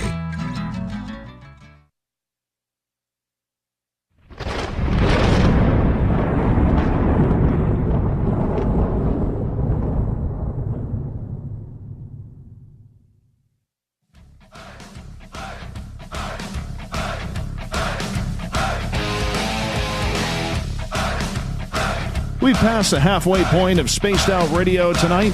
I am your host, Dave Scott. Great to have you along for the ride. Remember, a good way to support this show is to go to our website, spacedoutradio.com. Head over to our store. Pick yourself up a hat, a t-shirt, socks, hoodie. You name it, we got it. Even a coffee mug if you need one. Good way to support what we are doing here on a nightly basis. And tonight, we are talking UFO news. The law, Michael W. Hall, paranormal lawyer from Washington State's UFOI team, and from UFO News Network on YouTube, Chant, Hannah, Frank Stalter. Everyone, welcome back to the show. Thank you. Thank you, Dave. Wonderful. Wonderful. We're going to get deep into it now. We got a lot of questions that have been built up here throughout the show, and I want to get some audience questions in before we get back to what Michael was talking about in regards to what Grant Cameron will be breaking here very soon. So we're going to go back a little bit in the show, and Gail is asking about David Wilcock, and she is saying, did Wilcock quote Moulton Howe's work verbatim, as far as anybody knows on the panel? Frank, we want to take that one? Do not know. Did not see his video, so it's hard to say. When you quote somebody, you want to quote them verbatim. It just depends on how much quoting you do. You know, do you take the entire content, or do you use a few lines here and there? I mean, when you quote somebody, that's kind of the point of the quote. You want to quote them verbatim, Absolutely. And we got another question from Gail, and Michael, will pass this one over to you. She is asking, Michael, does Grant know how the memo was originally obtained by this person who gave it to him? Yes, that's part of this amazing Providence story that I can't divulge at this point, but that is going to add some interesting credibility on top of the actual memo itself, where it came from and how it survived, from the early 2000s till when it was it's been bumping around obviously for a while because Richard Dolan says that he saw it, but the fact that Grant Cameron seems to be the only one who actually has the document now. That's going to be interesting. Yes, we do know where it came from. I want to see that so bad. I might even want to touch it and smell it. I'm not going to lie. Well, you're going to be one of the first ones, Dave. I'll tell you. You broke it with Grant, on the 23rd, 24th of this year. So I can't imagine that you're going to be going too far into this thing without having the thing in your hot little hands yourself. That was a story I didn't even mean to break. Grant just kind of brought it on, and I just kind of ran with it. So that's why I'm a journalist and not an investigative journalist. Well, tell me about it. I was sitting in my own bed here in the state of Washington listening to you guys live that night. I had been exhausted. I just figured I was going to turn on Spaced Out Radio because I heard Grant was going to be on, and of course I'm embroiled in the middle of this thing with Grant, with encrypted communications and stuff. And all of a sudden, 109 minutes into the broadcast, I've timed this out. He actually outs the entire memo, and he outs me as his attorney who's drafted a disclosure trust to disclose this thing. And I was totally caught off guard. I know you were, Dave, because I could hear your mouth wide open during the interview. Well, you know what? I can tell you I could tell you point blank, and I'm taking credit for this. I'm going to pat my own back on this because for people who don't know, I had a lot of work after our Paracon that we had up here where Michael and Grant were up here for that. Yep. I asked Michael if he would do me a favor because I really wanted to get Michael and Grant together. I don't know why. I just felt like that was important. And I said, Michael, I need you to do me a favor. I said, will you drive Grant back to the airport? Because Michael was heading that way anyways. And Mike's, sure. Well, they get snowed in. They got to hang out one more night. They hang out the entire time. And this is where the entire experience started, which was September 28th of 2018. And next thing you know, Michael's being outed as the lawyer of Grant Cameron, which I think is hilarious, but awesome at the same time. It was all you're doing there, Dave. I tell you what, I would have never really gotten to know Grant Cameron that well. I mean, we bunked together because of this. We're all snowed in. The conference is over with. We can't get out anywhere. Of course, thank God for you. You live in 108 Mile House, so you can just roll down the hill to your home. But Grant couldn't even get to the airport. So in that time frame, that 24, 48-hour period, it was very an educational opportunity for me to get to know him. Absolutely, absolutely. And that's one of the things that we are happy about is that it did work out. But in regards to the whole UFO aspect and what Grant is working on, Chant, I want to bring you in here for a second here because I think it's important to get another perspective on this. As somebody who is on the outside looking in, trying to gain information much like I am, when you hear a statement like Michael is making in regards to what Grant is holding on, does it show excitement for you that this could be something that is very huge for this field? Or do you feel like the majority of people do out there where this field may be incredibly important and this note may be incredibly important, but when it comes to the mainstream and everything in regards to it, it'll probably get blown over a lot of people's heads as just another piece of X-Files type information? Fair enough, yeah. Well, there could be a rippling impact of unreliability felt regarding the statements Michael made tonight because there's no fact behind it, no facts behind his statement yet. But at the same time, I want to give Grant the benefit of the doubt because he's been such an incredibly reliable person. He's been studying ufology since 1974. He's been the go-to person for many people. The expectations are really high for him, and he's always met them as far as being a high-quality person and an incredible researcher, prolific researcher. So there's two sides to this. I don't want to see it turn into a Jaime Maussan episode where everybody has their expectations high, and then there's a disappointment that follows. But at the same time, I feel like Grant Cameron has such an incredibly impeccable record. He is a world different from Jaime Maussan. I think we all know that, and that's not putting down Jaime Maussan. He's a totally different individual regarding what he does. But I don't want these statements being made tonight to cripple Grant in any way regarding who he is as a person, because if people don't believe it right now, let's just give him the benefit of the doubt and let some time pass so that we can see these documents come to light, if that's going to be the end result. Frank, what's your thoughts? My thoughts are I'm intensely interested in reading this. Actually, the MJ-12 documents were very helpful to me when I first got seriously into this, basically because it was a very good reference for me. Just sort of like all the players were listed. It was just very, very useful to me in terms of getting into this. And they were very, very helpful. I believe that they are fakes, that they are Ufology fakes, to be perfectly candid about it. I don't believe that any of them are legitimate. That they're very, very well-researched fakes, and I'm very curious to see. I mean, one way or another, we're going to the proof will be in the pudding, because obviously Michael's telling us that this material is going to be out. Grant's been talking about it for a while. It's going to be out, and we'll be able to take a look at it. And if they are legitimate, of course, there's always the risk. Everybody will say MJ-12, the same old story.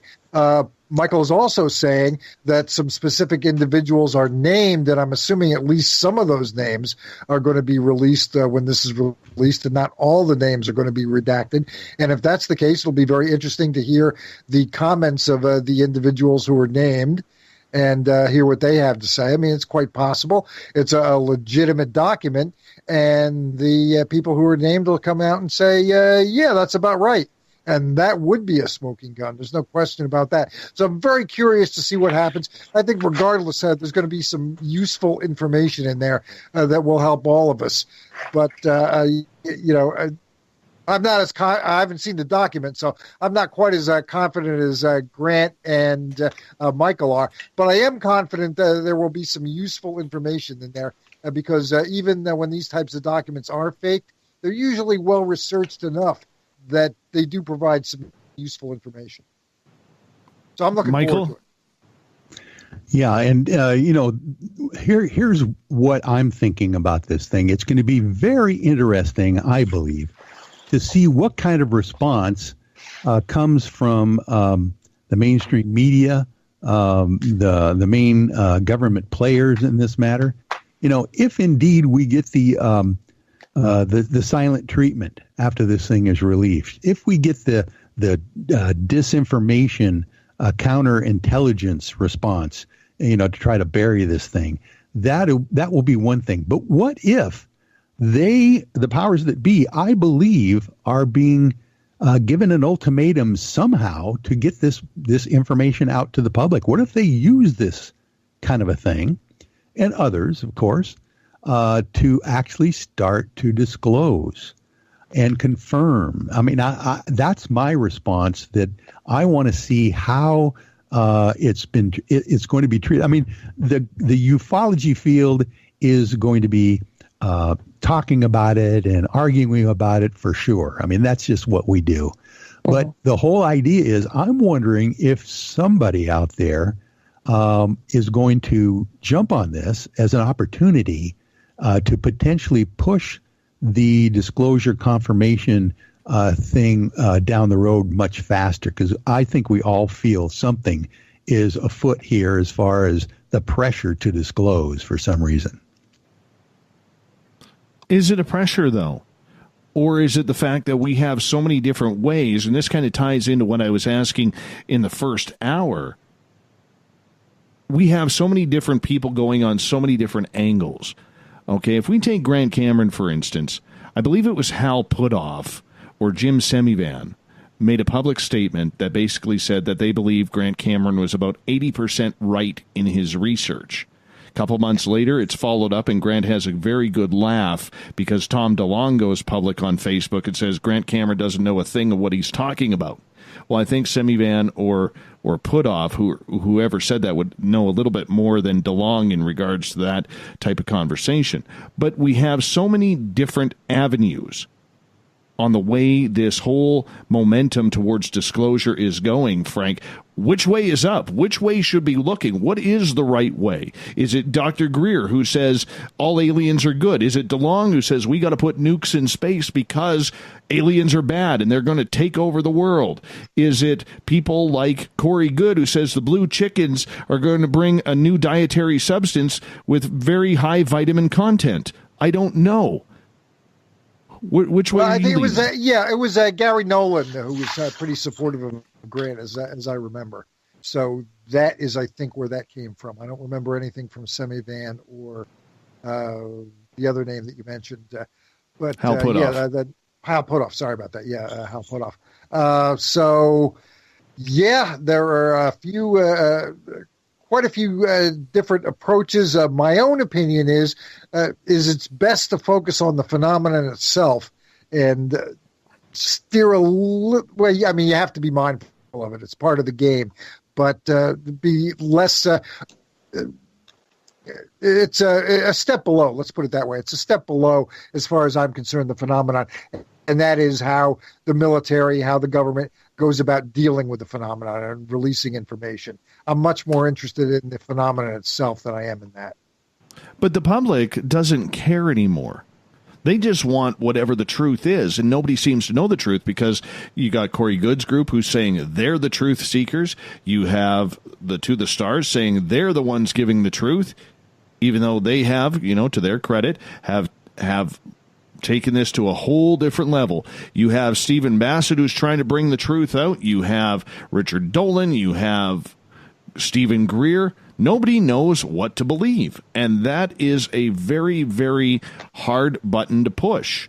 It's a very hard button to push because nobody knows which direction to even go. Well, people are going to believe what they want to believe.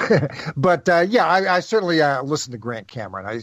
To the Stars, they've been pretty tight with the material. They've released some compelling material, but not that much. And a lot of it is there's been a lot of sizzle and not that much steak.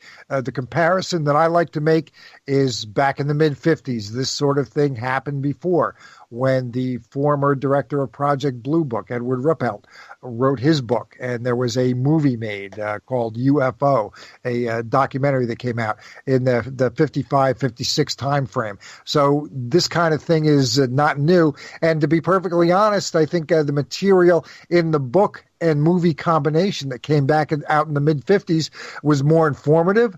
It was frankly better. I mean, this was, a modest documentary and a one-man book. And quite frankly, they got more and better information about UFOs out there in that than this whole To the Stars team has been able to do in the last year and a half. I mean, that's the way I got to call it like I see it. They've gotten a lot of mileage off very little gas. And, again, the proof is in the pudding. I'm not sure how much more they've really got. Other than additional cases. Elizondo has hinted about having more and maybe even better cases than the Nimitz case. Well, if that's the case, out with it. Let's see it, And that has not happened. So, we hear talk. There are better videos available, clearer videos of UFOs captured. Well, we've seen a couple of additional videos, but it takes somebody like Dave Beatty, who we talked about a little bit during the break, to dig in and find out more about the two additional videos, not the, I believe, the gimbal video that came out related to the Nimitz case, but the two other cases, or the two other videos where there was you hear the pilot commentary and, oh my gosh, and look at that, and a few F-bombs being dropped and all that. That apparently comes from a case that was off the East Coast in 2015, early 2015, I believe. So they found out a little bit more, but it takes some investigators digging. Again, we're getting a little bit more cooperation from either the government or former government officials who are now out in the private sector, but not that much. We're getting a lot more sizzle than we are steak. And on the one hand, it's good. It's giving independent researchers an opportunity to go out and dig stuff up. On the other hand, I think there's maybe a little bit too much game playing for my taste with this. Chant, what's your thoughts on that? Are we being pulled in too many directions?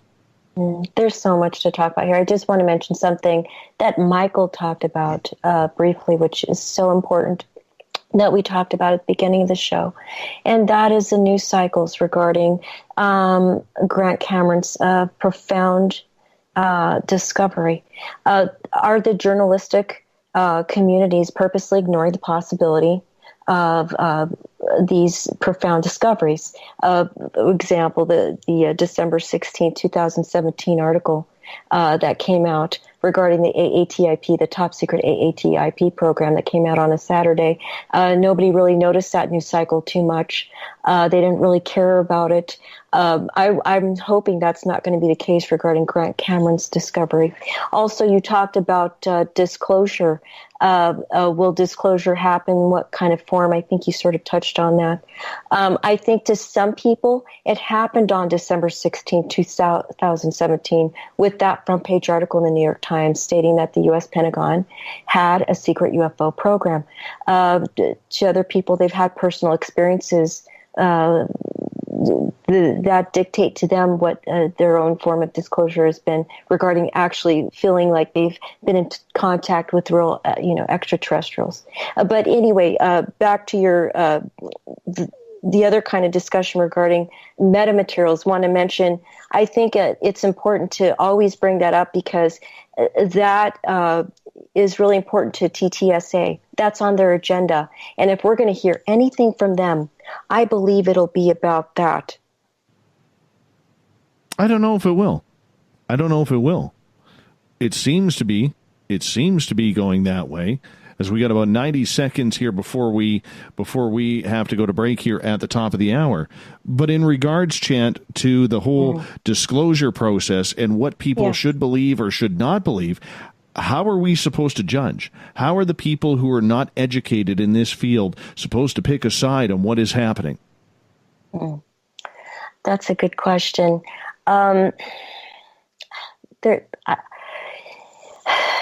There's a lot of long-held beliefs that people have, and even if extraterrestrials were standing in front of them, they would still deny their existence. So there's a point where disclosure doesn't matter to some people. As far as other types of disclosure, like news cycles or word of mouth, we just have to hope that people will understand the difference between false and authentic information. You and I had a discussion, Dave, on one of your shows about what is truth. It's such a subjective term. How do you really know if you're actually being faced with true disclosure? It's a good question. Well, we will soon find out. Everybody, I'm going to get you all to hold on here because we're done 2 hours. We got another half an hour with Chant Hanna and Frank Stalter from UFO News Network on YouTube. Also, we are joined by Michael W. Hall from the UFO I-Team, otherwise known around here as the Paranormal Lawyer, Grant Cameron's lawyer as well. Don't forget, during the break, good time to pop by our Spaced Out Radio store where you can pick up your latest Spaced Out Radio swag. It's a good way to support this show by wearing our gear. So go on there right now. Go get it. Hour number 3 of the Mighty SOR coming up next.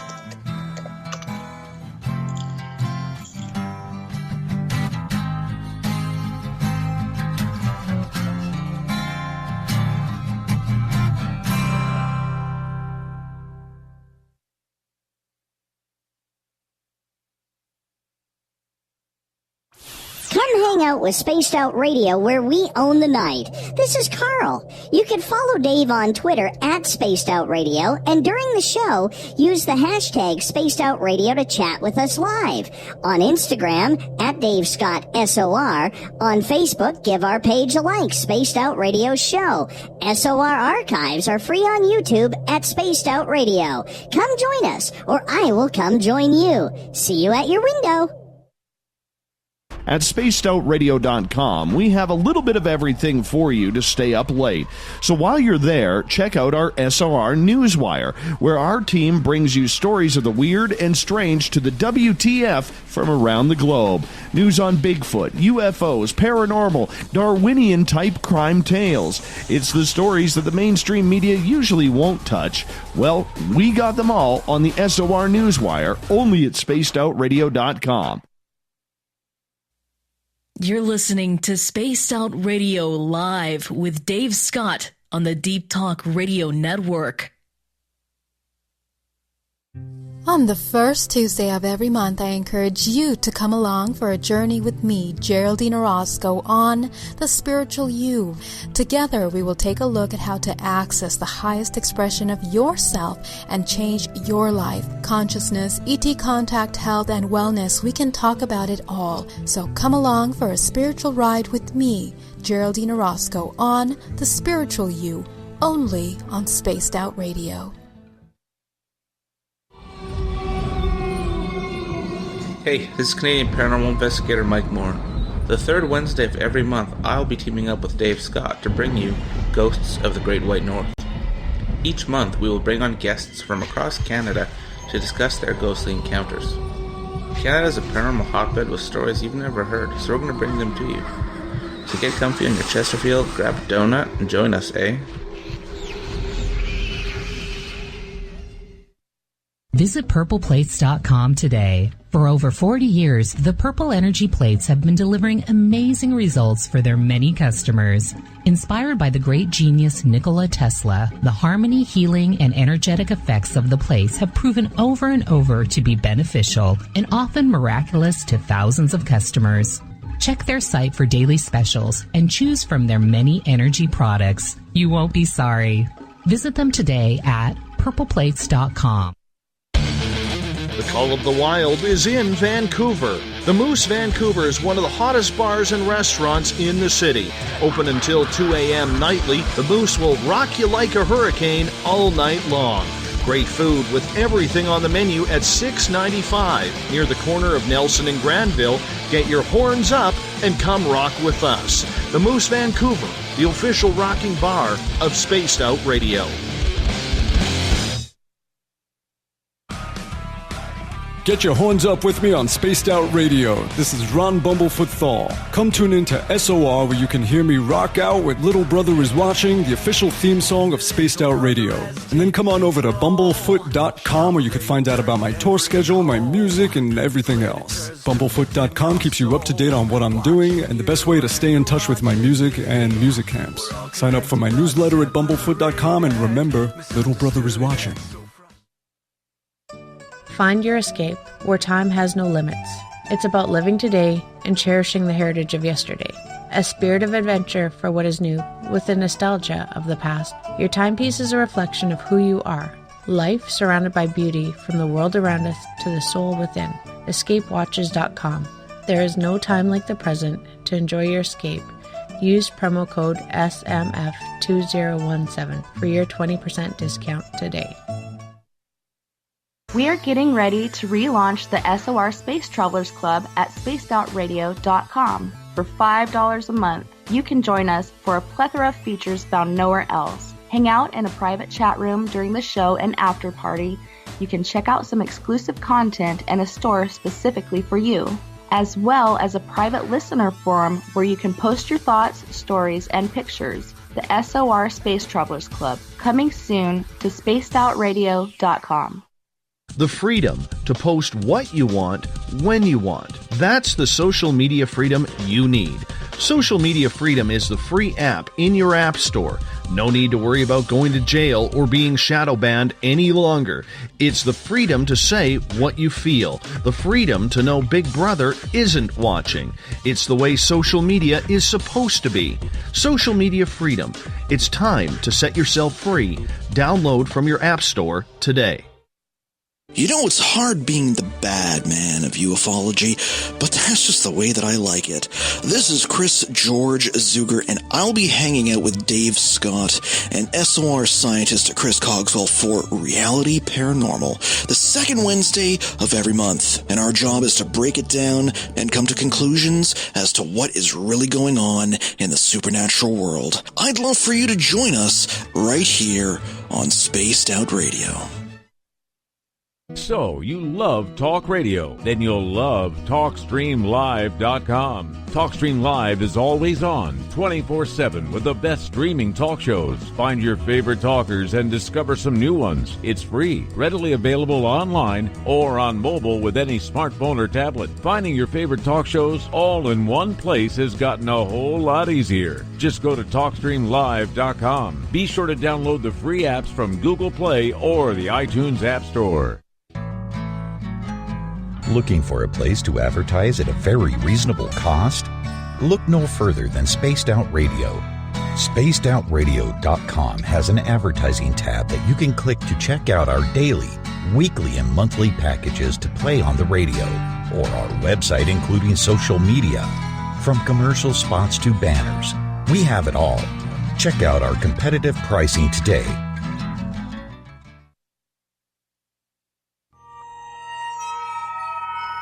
You hear footsteps in the empty room above you. A rocking chair begins rocking by itself. Don't be afraid of the things that go bump in the night.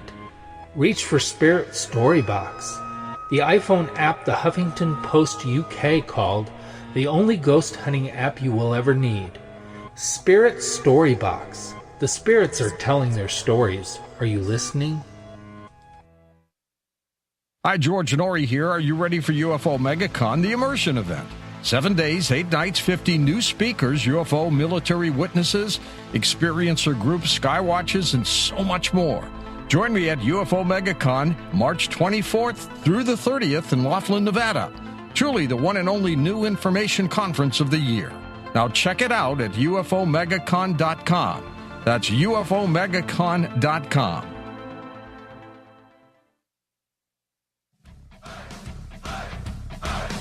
Would you like to connect with us? Head to spacedoutradio.com for all your latest show info. Now, back to Dave Scott and SOR.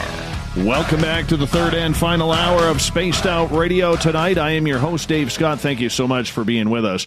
Tomorrow night on the show, paranormal researcher Carl Pfeiffer joins us. You may know him from the docuseries Hellier. We get going at 9:06 Pacific, 12:06 a.m. Eastern at spacedoutradio.com. Hi to everyone listening in on our terrestrial affiliates. KZFX 93.7 FM in Noonan, make that in Ridgecrest, California. In Noonan, Georgia, WQEE 99.1 FM. KDUN AM 1030 in Reedsport, Oregon, and in New Orleans, we have UPRN 107.7 FM on the digital side, Revolution Radio, Deep Talk Radio. Good to have you with us tonight. Don't forget, all of our archives are free for you to listen to at youtube.com/Spaced Out Radio. Just do me the favor, hit that subscribe button. The Desert Clam has set the password for tonight in the SOR Space Travelers Club, and I'm going to be honest, I have no idea how to pronounce it, but I'm going to guess Cacoethes?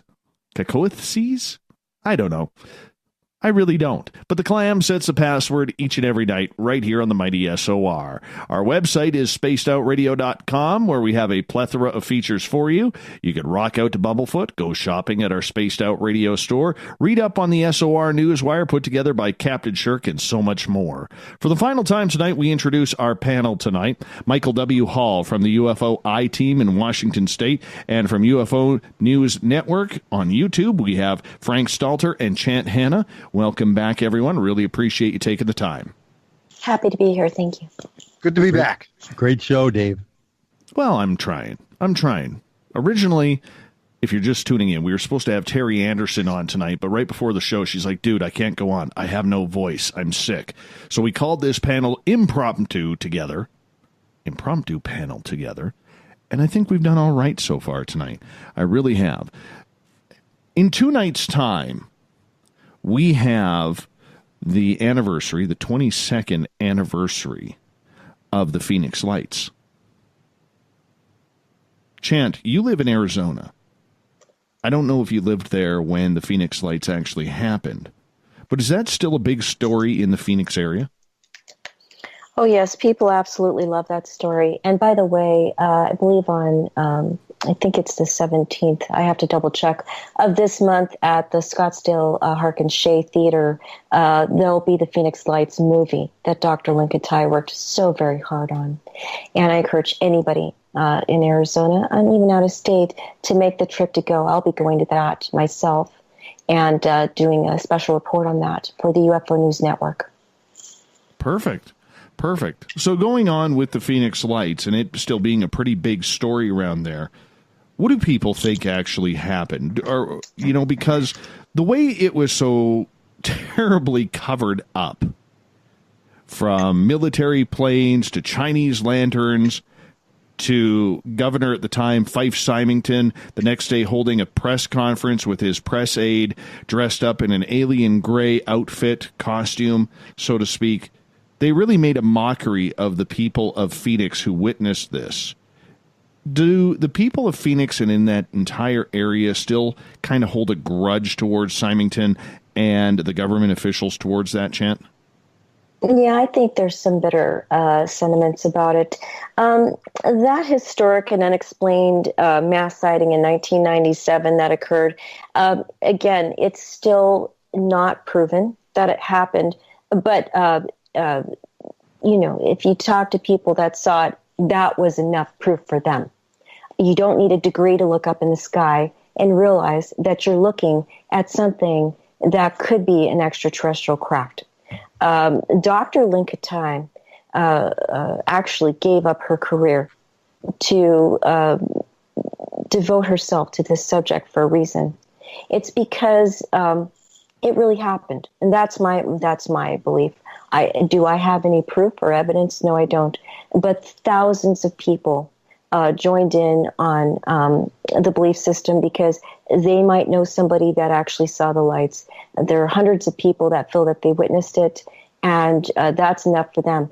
As far as radar evidence, Frank might want to join in on this. I don't think there was any to be had as far as that being shared by the government. But I believe they actually do have evidence, radar evidence regarding that. Even more frustrating, the government didn't respond. I think they stated they had no idea what anybody was talking about. But I think it's actually silly to assume that the government had no idea what was going on. They were probably documenting it every step of the way. Frank? Yeah, know a little bit about that case. I do know, and I don't know if this happened with the Phoenix case or not, but I do know that they got some FOIA requests in on the radar data surrounding the Stephenville case, which happened about a decade later. And that did turn up and came up with some very interesting results. I don't know about the Phoenix case as far as any kind of radar being tracked down, but obviously a lot of people saw that. There was a bit of a mess surrounding it. I do believe that the famous video of the lights do show some flares that were dropped by planes after the fact, but it was earlier on when most of the sightings took place. I think that was a bit of a smokescreen just to get some other things up in the air and get people possibly confused. I think there was, a little bit of misdirection there. I think that's what happened with that. It is important to note one thing I think that a lot of people actually don't know is if you do your research on this, there's actually people who saw these same lights for a while before this mass sighting occurred, these exact ones. And this mass sighting that happened was March 13th on 1997, actually went over the states of Arizona, Nevada, and the Mexican state of Sonora. So it's important to note it wasn't just Arizona, it was other places as well that same night. Michael, what's your thoughts? Well, I have just a little bit of anecdote to throw in there as well. Does anybody know about the Kurt Russell story and the Phoenix Lights? Yeah. That came out. This is fascinating. Yeah. You want to run that? Yeah, it is a good story. Yeah, you want to run that by the folks? Sure. Yeah, because it's fascinating on 2 points. The fact that Kurt Russell, not that long ago, a couple of years ago, came out and admitted this. The fact that he would lend his name to this whole event, and the fact that they're doing it now rather than why didn't they do it, back when it happened. But Kurt Russell is a private pilot, and he basically says he was flying his son to visit his girlfriend in another state that night, and they were up in the air, and it was a beautiful, clear night when they both witnessed the Phoenix Lights array of lights, and I believe they said below them. This is the issue of how low this thing was. Matter of fact, one of the witnesses on the ground stated, a woman, housewife there, said that she came out of her house and this thing was so large in her perspective, she could open up an actual newspaper, a normal-sized newspaper, at arm's length over her head, and this thing was bigger than that. So Kurt Russell basically sees this thing. He gets on the communications and talks with the tower. I believe it was Phoenix at the time, checking in with the center there and finding out that, yeah, other people are seeing this thing. Thanks for reporting it. And he says, yeah, I just wanted to make sure someone knew this thing was happening. And, of course, he goes about his business and comes out. And then, of course, the story itself of the Phoenix Lights did not break in the mainstream media until the USA Today article came out almost 2 years later.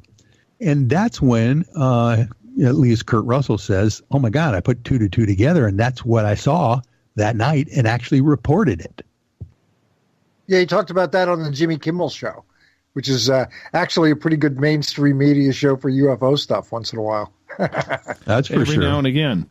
Changing topics as we move on here, because we only got about 12 minutes left with you guys, and it's flown on by.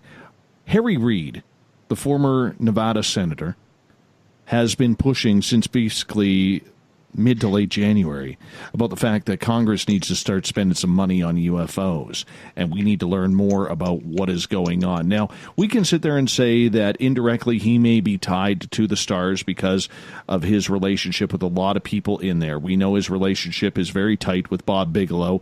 He has admitted numerous times that he has traveled to Area 51. Could Harry Reid, in your opinion, Frank, play a major role in any sort of disclosure? And why now, while he's out of government, in your opinion? That's an interesting question, but Grant has discussed this a lot, that it's not until they get out of government that they're willing to talk about this sort of thing more openly. I don't really understand that. I don't get it. But that is apparently the case. It doesn't seem like too many people, when they're in office or in the government collecting the regular paycheck and maybe not the pension, that they don't talk about it then, but he's willing to talk about it now.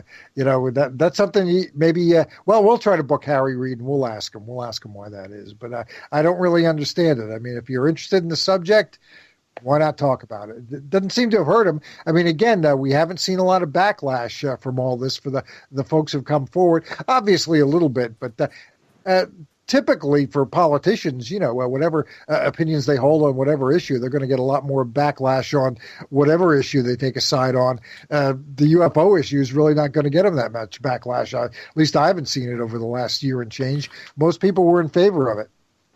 Well, it's funny you mention that because Grant Cameron and I actually disagree on this.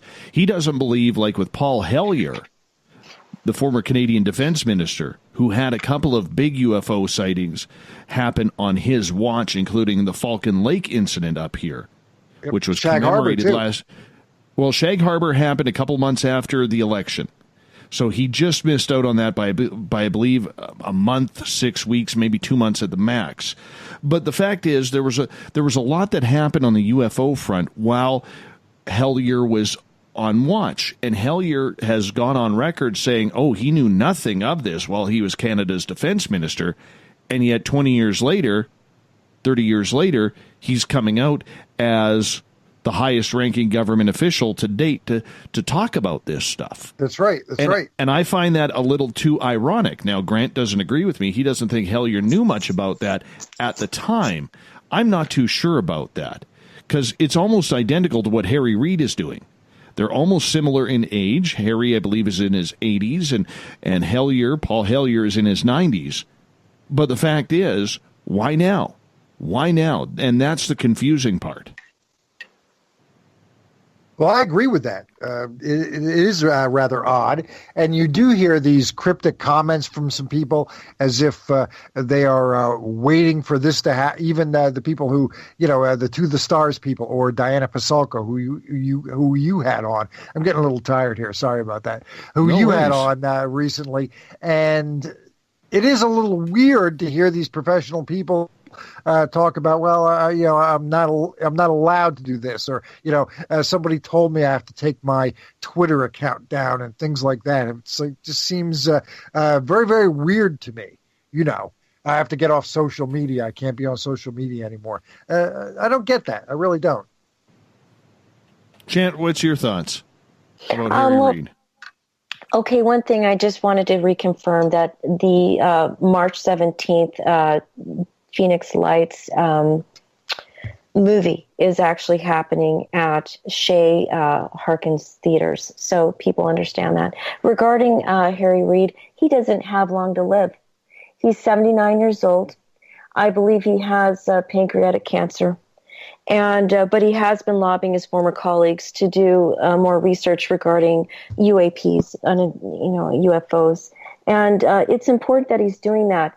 While he's pretending to not believe in little green men, he is still lobbying his colleagues to research that area. That means something. Look, honestly, I think he really believes in extraterrestrial visitation happening on a regular basis here.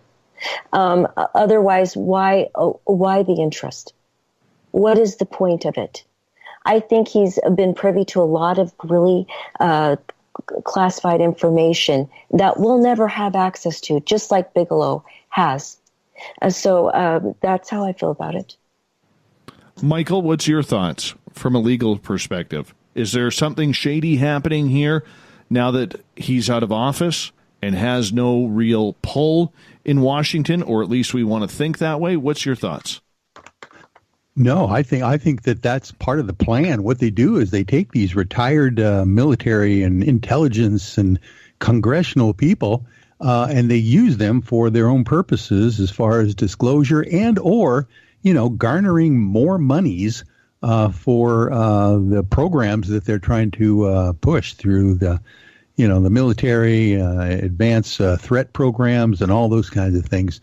So this is kind of part of the game. You can say so much when you got the job and you're dealing with your constituents and all the pressure of your campaign contributors. But when you're out of the job, you can do a little bit more than you could have before, and that's when they probably put the pressure on. Do you think anybody in D.C. is actually taking Harry Reid seriously on this? Now, granted, he was there long enough where he probably has a lot of friends. He has a lot of lobbyists. He has a lot going on for him. So it's not like he would be like a one-term congressman who doesn't have time to really shake and bake. He's done a lot. He's been able to do a lot. Do you think that still resonates with a lot of people who are still in D.C.? Oh, yeah. I was just talking 2 weekends ago with Stephen Bassett at the Conscious Life Expo. And, he's the guy that has his pulse on who's doing what when in Washington, D.C. And the idea that he feels there is this major push for disclosure that's been green-lighted, basically, he believes, from the Pentagon on down. That's why, the whole New York Times article came out from the Pentagon. That's why the white hats, or whatever you want to call them, within the military-industrial complex have decided this is time to do this. And, of course, they know with the Brookings report what could happen as far as the blowback happens. So they need to kind of turn those feelings and, admonitions around for when they actually get this stuff out into the public. Frank, when you hear what Michael has to say about getting it into the public, do you agree with that, or do you think there's something more to the agenda? Well, Michael mentioned they, and, who is they? Who are they? That's kind of the key question. people in the Pentagon. Well, it would have to be somebody above a level of, let's say, Lou Elizondo worked at or Jim Semivan worked at. That's what we want to know. Who are they? I guess that's kind of the key question. Frank, you're right on there, because when we talk they and the J2, Joint Chiefs of Staff, head of all intelligence for all the military, can't get access to a specific crashed retrieval reverse engineering program, then that they becomes really huge, a question mark. Yep. Could it be a dangerous question mark because we don't know, once again, as the public, what to believe or how to believe? That's the Chant. pattern of it, though, David. Yeah, Dave, look, the thing is the government confirms, and I'm going somewhere with this, the government confirms Area 51, but it's still secret. Harry Reid wants his colleagues to research the topic of ufology, and behind the scenes they're probably confirming to him that they believe in that the presence of extraterrestrial civilizations visiting our planet. But they can't publicly say that. So there's this strange juxtaposition of authentic belief and then, pretending there's disbelief going on at the same time. We're always going to have to grapple with that, with the government and with the citizens. And just real quick, I want to jump in talking about Reid and going back a little ways. Barry Goldwater, who was an Air Force general and a U.S. senator, obviously very plugged in, kind of a right-wing guy and plugged in with the military. In his later years, he would get asked about UFOs, and he recounted an incident where he had given a call to General Curtis LeMay when LeMay was running the Strategic Air Command, and he was asking about UFOs. And tell me about this Blue Room that's located at Wright-Patterson Air Force Base and all that. And the way he described it, and again, no reason to think that Goldwater was lying about this, that LeMay blew up at him, said, "Don't ever ask me about that again," and got pretty angry at Goldwater. He yelled at Goldwater, a former Republican nominee, U.S. senator, and kind of cursed him out over the phone. So there's that, this kind of thing. It seems to go in circles. What we're seeing now doesn't seem to be entirely new. The players are new, but the game is the same. Just like the Vancouver Canucks don't have Stan Smeel in the lineup anymore. Oh, that's pulling one from a long time. I thought you were going to go with. I thought I'd get that in there before the end of the show. I thought you were going to go with Reggie Leach. Did he play with the Canucks? No, but I still liked Reggie Leach. He had great hair, fantastic hair, back in the day. Sure. Totally did. I saw him play in an old. I saw him play when he was in the NHL. I also saw him play in an old timers game. The Flyers have an alumni team. That guy could still rip the puck in his, however old he was at that point.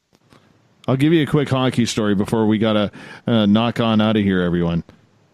So back in my media days during the NHL lockout, where they were shut down for the year, the Vancouver Canucks put on a media team. So a bunch of us people from the media trained for 4 days, and on the fifth day we played the Canucks alumni. So I'm one of the only media guys who can skate, so I'm playing on defense. And the Canucks' former tough guy, a guy named Gino Ojic. Oh, yeah, we had Gino here. Yeah. Well, he ended up going into the corner with me. And lo and behold, I pinch him off on the boards. I lift up his stick, take the puck, and move the puck up the ice.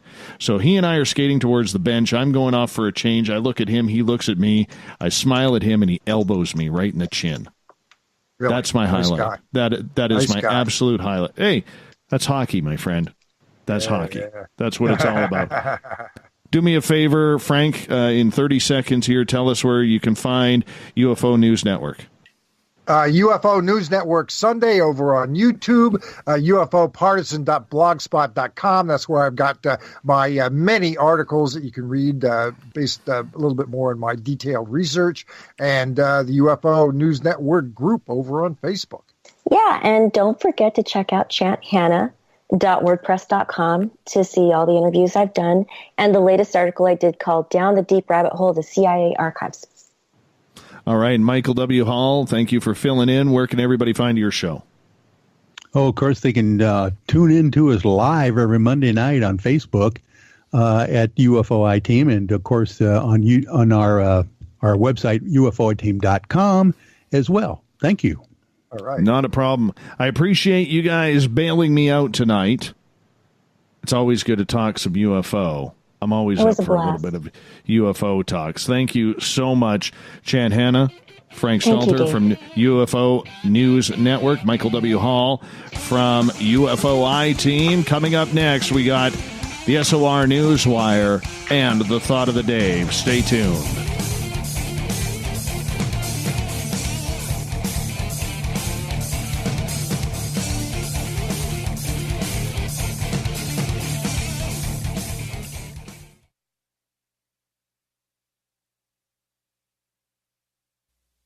You're listening to Spaced Out Radio Live with Dave Scott on the Deep Talk Radio Network. Did you know Spaced Out Radio runs 7 days a week? Hi there, this is Tessa Nicole Thomas, and I'm here to take you on a paranormal journey each Saturday and Sunday night. Why change the station when you have it all right here? Together, we'll hang out and share some strange and scary stories. And don't forget, we have Psychic Sundays as well, so come tune in Spaced Out Weekend.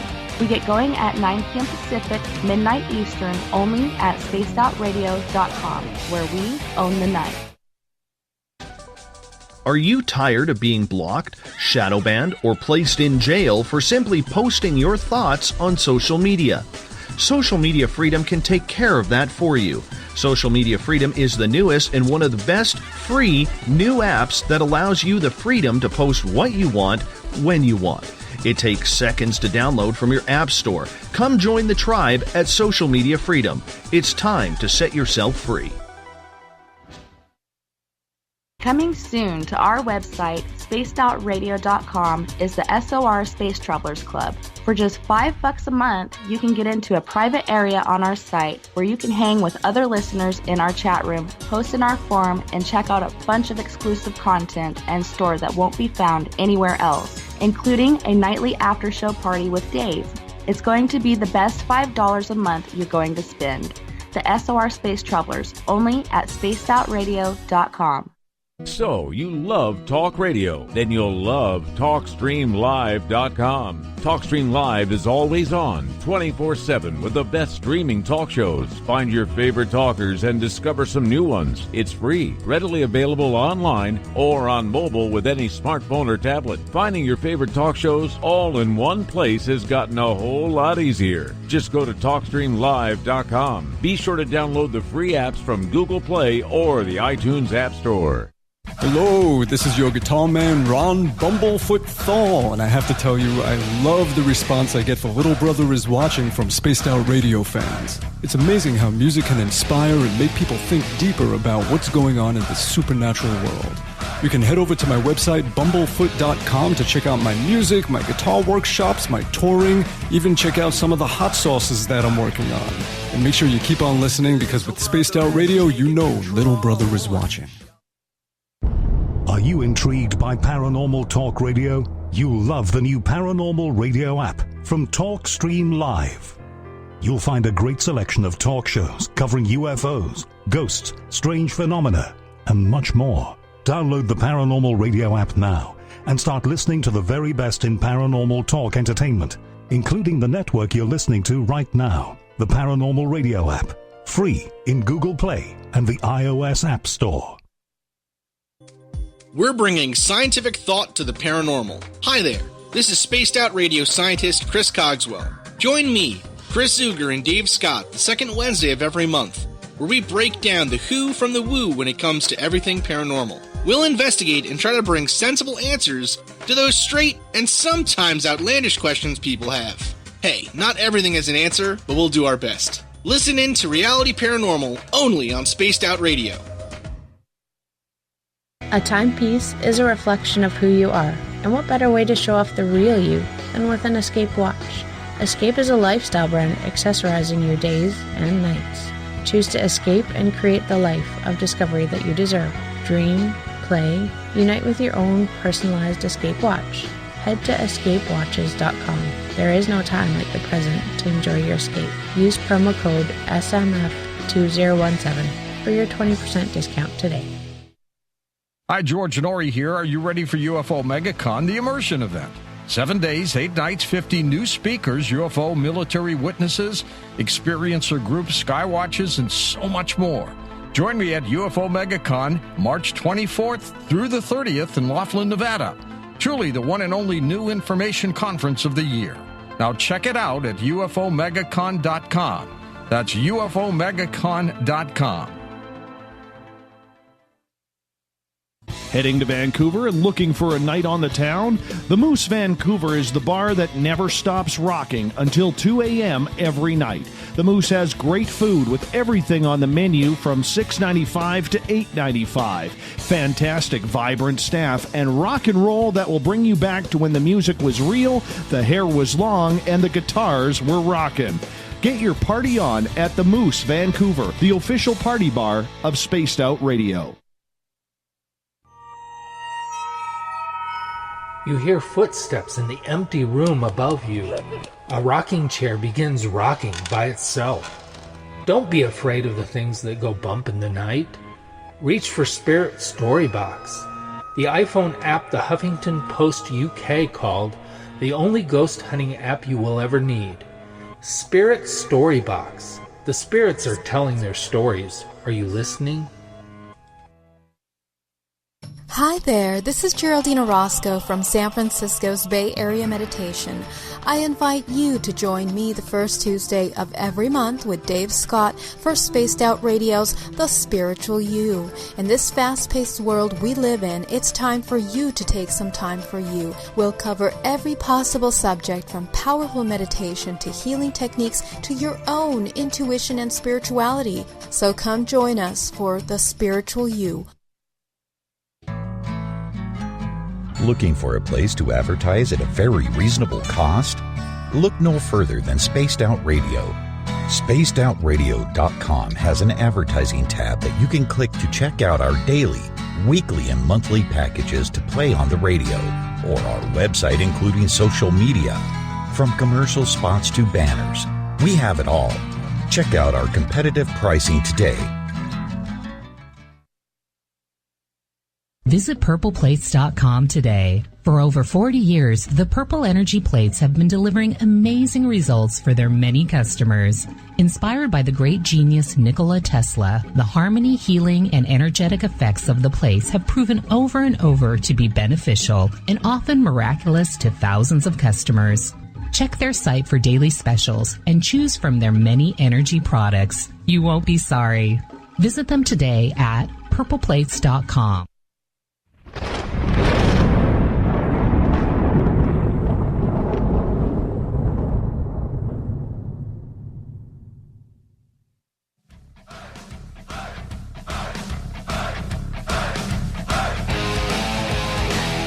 We've rounded third. We're heading for home tonight on the mighty SOR. I'm your host, Dave Scott, sitting in the captain's chair of SOR headquarters.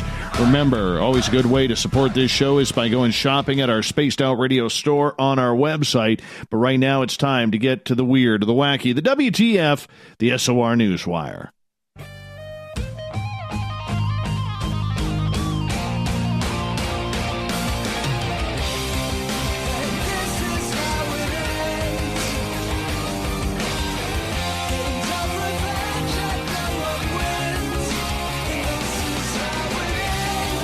The news is always changing, which is why we bring you the SOR Newswire at the back end of every show. Brought to you by Paranoia Magazine. The SOR Newswire can be found at spacedoutradio.com. Click on the news tab, and it is right there. Captain Shirk has all the stories up for your liking. So every Monday here, we kind of go through my blog. I write a blog on the week. And let's try that again. I write a blog on the weekend, kind of pick a topic that is synonymous with what is going on with the field of ufology or ufology. Goofon will absolutely hammer me for that if he's listening in. Paranormal, cryptids, whatever it may be. So this weekend, I wrote a blog called How Fake Are We? And it mainly discussed what we were discussing in hour number 1 as we got into the Linda Moulton Howe situation along with David Wilcock. And one of the things that I brought up in this blog, and I'm curious your opinion, you can find it at spacedoutradio.com. Go click on the news tab if you haven't read the blog just yet. I would highly suggest you do. But one of the things that we always talk about in this field is credibility. Everybody in this field wants credibility. Yet, in my opinion, the reason why we don't have a lot of credibility is because we are our own worst enemies. We are the people who are lying about our titles. We are the people who are lying about our research by stealing it or just making it up to fit our own agenda. We have the truthers out there who say that they are conducting truthful interviews and bringing the truth. Well, whose truth is it? Your truth, my truth, the real truth? Whose truth is it? And that's what makes this entire genre really, really fake. This community needs to stop lying. It needs to stop self-titling. It needs to get back to real scientific research, not real scientific opinion. We need to be able to work together in order to find those answers. Like we mentioned in the show. Okay, you have Dr. Stephen Greer on the UFO front saying one thing, that aliens are good. Tom's out there saying aliens are bad. Tom DeLonge, that is. We have Harry Reid saying we don't know anything. We need to put money into this to find out what is going on. And there are so many different factions. Which one is true? But here's the other thing, too. As bad as this community is at times, there's a lot of smart people who are working their tails off trying to bring forward any type of information they have. It may not be proof, but I think we're getting closer, inch by inch. And that's all we can do at this time until the government or whomever literally lights this perennial fire and makes it happen. But the public also has a little bit of a responsibility as well. And that responsibility is do your homework. Use the brain a little bit that God gave you. Because when we talk about things like fake news, you have to be able to do your research to confirm. Go to a source. And you owe it to yourself to not fall down that rabbit hole so far because, oh, I don't trust the mainstream media. They are bad. They lie. No, they may not tell the full story, but they're not lying. They may have an angle on the story or a political agenda on the story, but they're giving their side of the story. Where they're dropping the ball is they're not telling you the other side. But for the people out there who believe the crap that the only reason why the Queen is 91 years old is because she feeds off the blood of reptilian, or the reptilian blood that she feeds off of virgin children. That's where it gets ridiculous. That's where everybody loses. And unfortunately, in this field, there are people who are saying that stuff.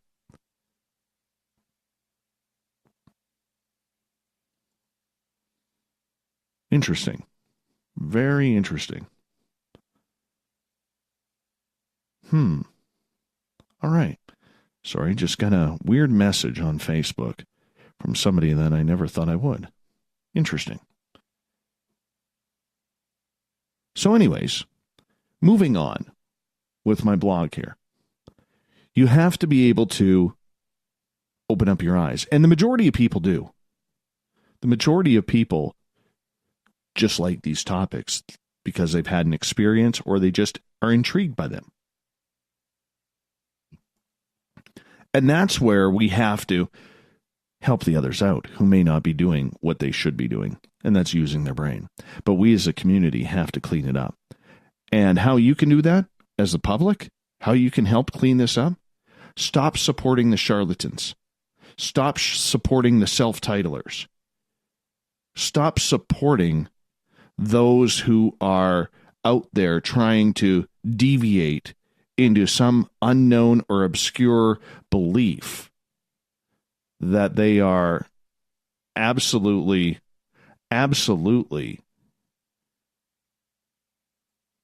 pulling their own wool over their eyes. We're smarter than that. We're better than that. We need to start acting that way. All right, let's get to the news here. Here's a weird story. Came out on the weekend. In Japan, 87 people were injured after having to be rescued by the Coast Guard because the high-speed boat that they were on collided with a marine creature off the northwest coast of Japan. 5 passengers had to be airlifted to hospital, but remained conscious. The crew of the high-speed vessel told officials it hit the object, which appeared to be a marine creature, and immediately the Coast Guard dispatched vessels and helicopters to investigate, but there were no signs of any animal or any non-animal, maybe submarine or something like that, in the area. Very strange on this, because how big does that creature have to be in order to rock this boat that probably looks like, I don't know, 100 feet? It's a couple of levels. Did some damage to the front and on the side. I mean, you'd think that the captain of this ship would know if he hit something metallic like a submarine or a bunch of logs that were maybe floating underneath or something like that. He believed, and the crew believed, it was a marine creature. But how big would that have to be? Blue whale? Blue whale, maybe? Right whale? Could be.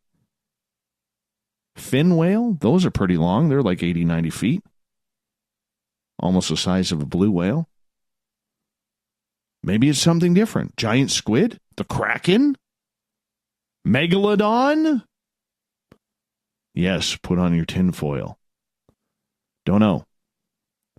Maybe we'll never know the answer to what it actually hit. NASA has found moving water molecules on the moon. Apparently, NASA's Lunar Reconnaissance Orbiter, the LRO, spotted these moving water molecules on the near side of the moon, which could be a very, very big deal. I'm sure at just the thought of that, Nestle is like, free water. How can we tap that free water and sell it for moon water for about $35 a bottle? Hopefully nobody from Nestle is listening. So anyways, they find these water molecules, which I'm actually quite surprised at, because we've always kind of been taught, and I'm not saying I'm an expert on the moon, but we've always kind of been taught that it's just a desolate, deserted place. It's like a gray desert. So the fact that they found water molecules there, I'm curious how that would happen. Let's see how it did. Apparently, some hydrogen ions from a solar wind that traveled from Earth is what caused the molecules to get there. This is a big research, because if the water is staying on the moon, that could be good for mankind as we look to move to the next level. Don't you think? Got a couple of good stories here. One in California, one in Florida. Let's go to Stockton, California. So, this guy is caught on security camera pouring gallons of diesel fuel on his neighbor's front porch. Why? The house was haunted. Quang Pham is charged with arson and attempted murder after trying to light his neighbor's porch on fire. Unfortunately for him, the ghost must still be there, because he never got the fire to ignite. A woman was in the house with 2 children sleeping inside. She said they arrested him. He said he didn't have anything against the family, that he just saw a ghost in the house, and that's what freaked him out and decided to burn it. How about knocking on your neighbor's door instead of trying to burn the house down? How about seeing if maybe there's a prowler around with a woman with 2 young children in the house sleeping? Why not call the police instead of having the police called on you? That would almost make sense, would it not? No, instead, he's going to jail for trying to burn down the neighbor's house due to a ghost. All right, next one. And the final story of the night before we get to the thought of the day. Florida Fish and Wildlife Conservation Commission is working to determine the potential charges against a Maryland man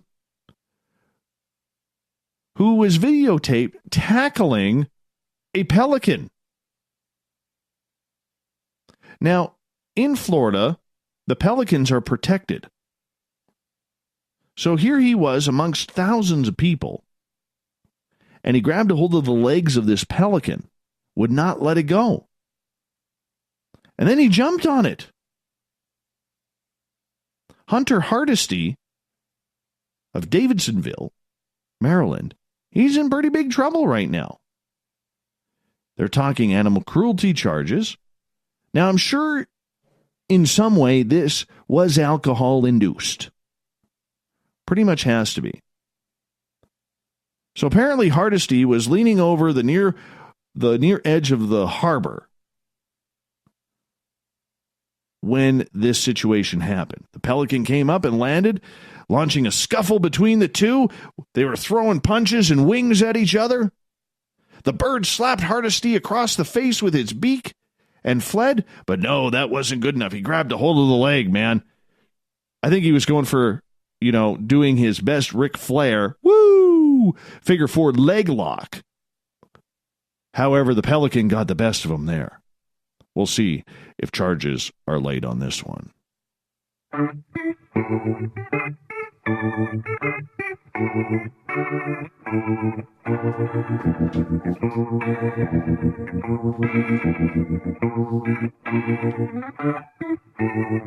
Thought of the Day happens every night at this time, where we ask a question on our Facebook and Twitter pages, then read your responses on the air because we love the audience participation around here. Today's Thought of the Day is as follows. What confuses you the most about the entire paranormal industry and why? Very, very interesting indeed. Let's get to it.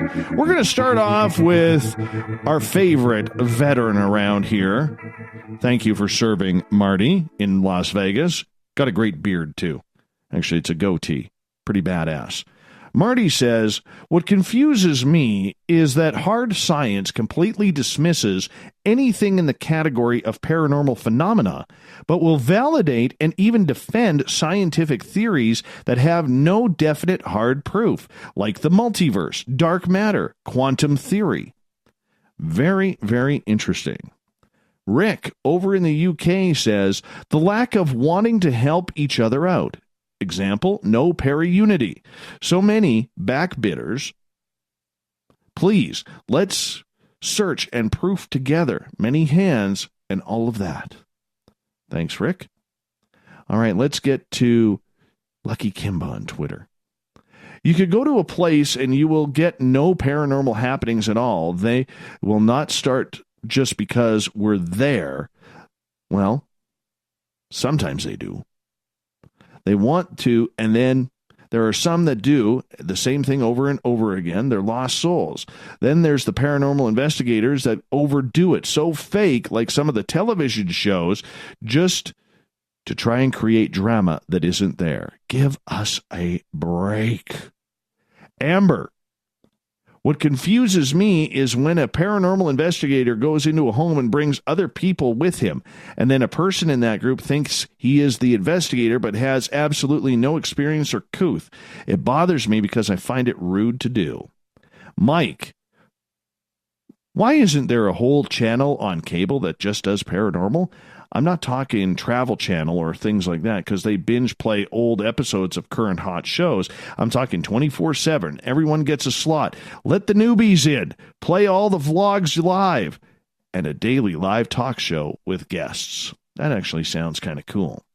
David states, I'm confused because they don't design or build organize better experiments to prove any cases. For example, we know that superconducting diodes is 1,000 times more sensitive than germanium diodes on which most EVP research is conducted, and various drugs could enhance remote viewing and training. Interesting. Jesse states, the fact that with all the geniuses in this world, no one seems to know squat. Cade, the fact that most think it's just or only a well to be tapped instead of maybe a spring that flows, a rain that falls, a wind that blows, or maybe even an unexpected encounter with an ocean that you didn't even know existed and or weren't looking for. That's deep. Very, very deep.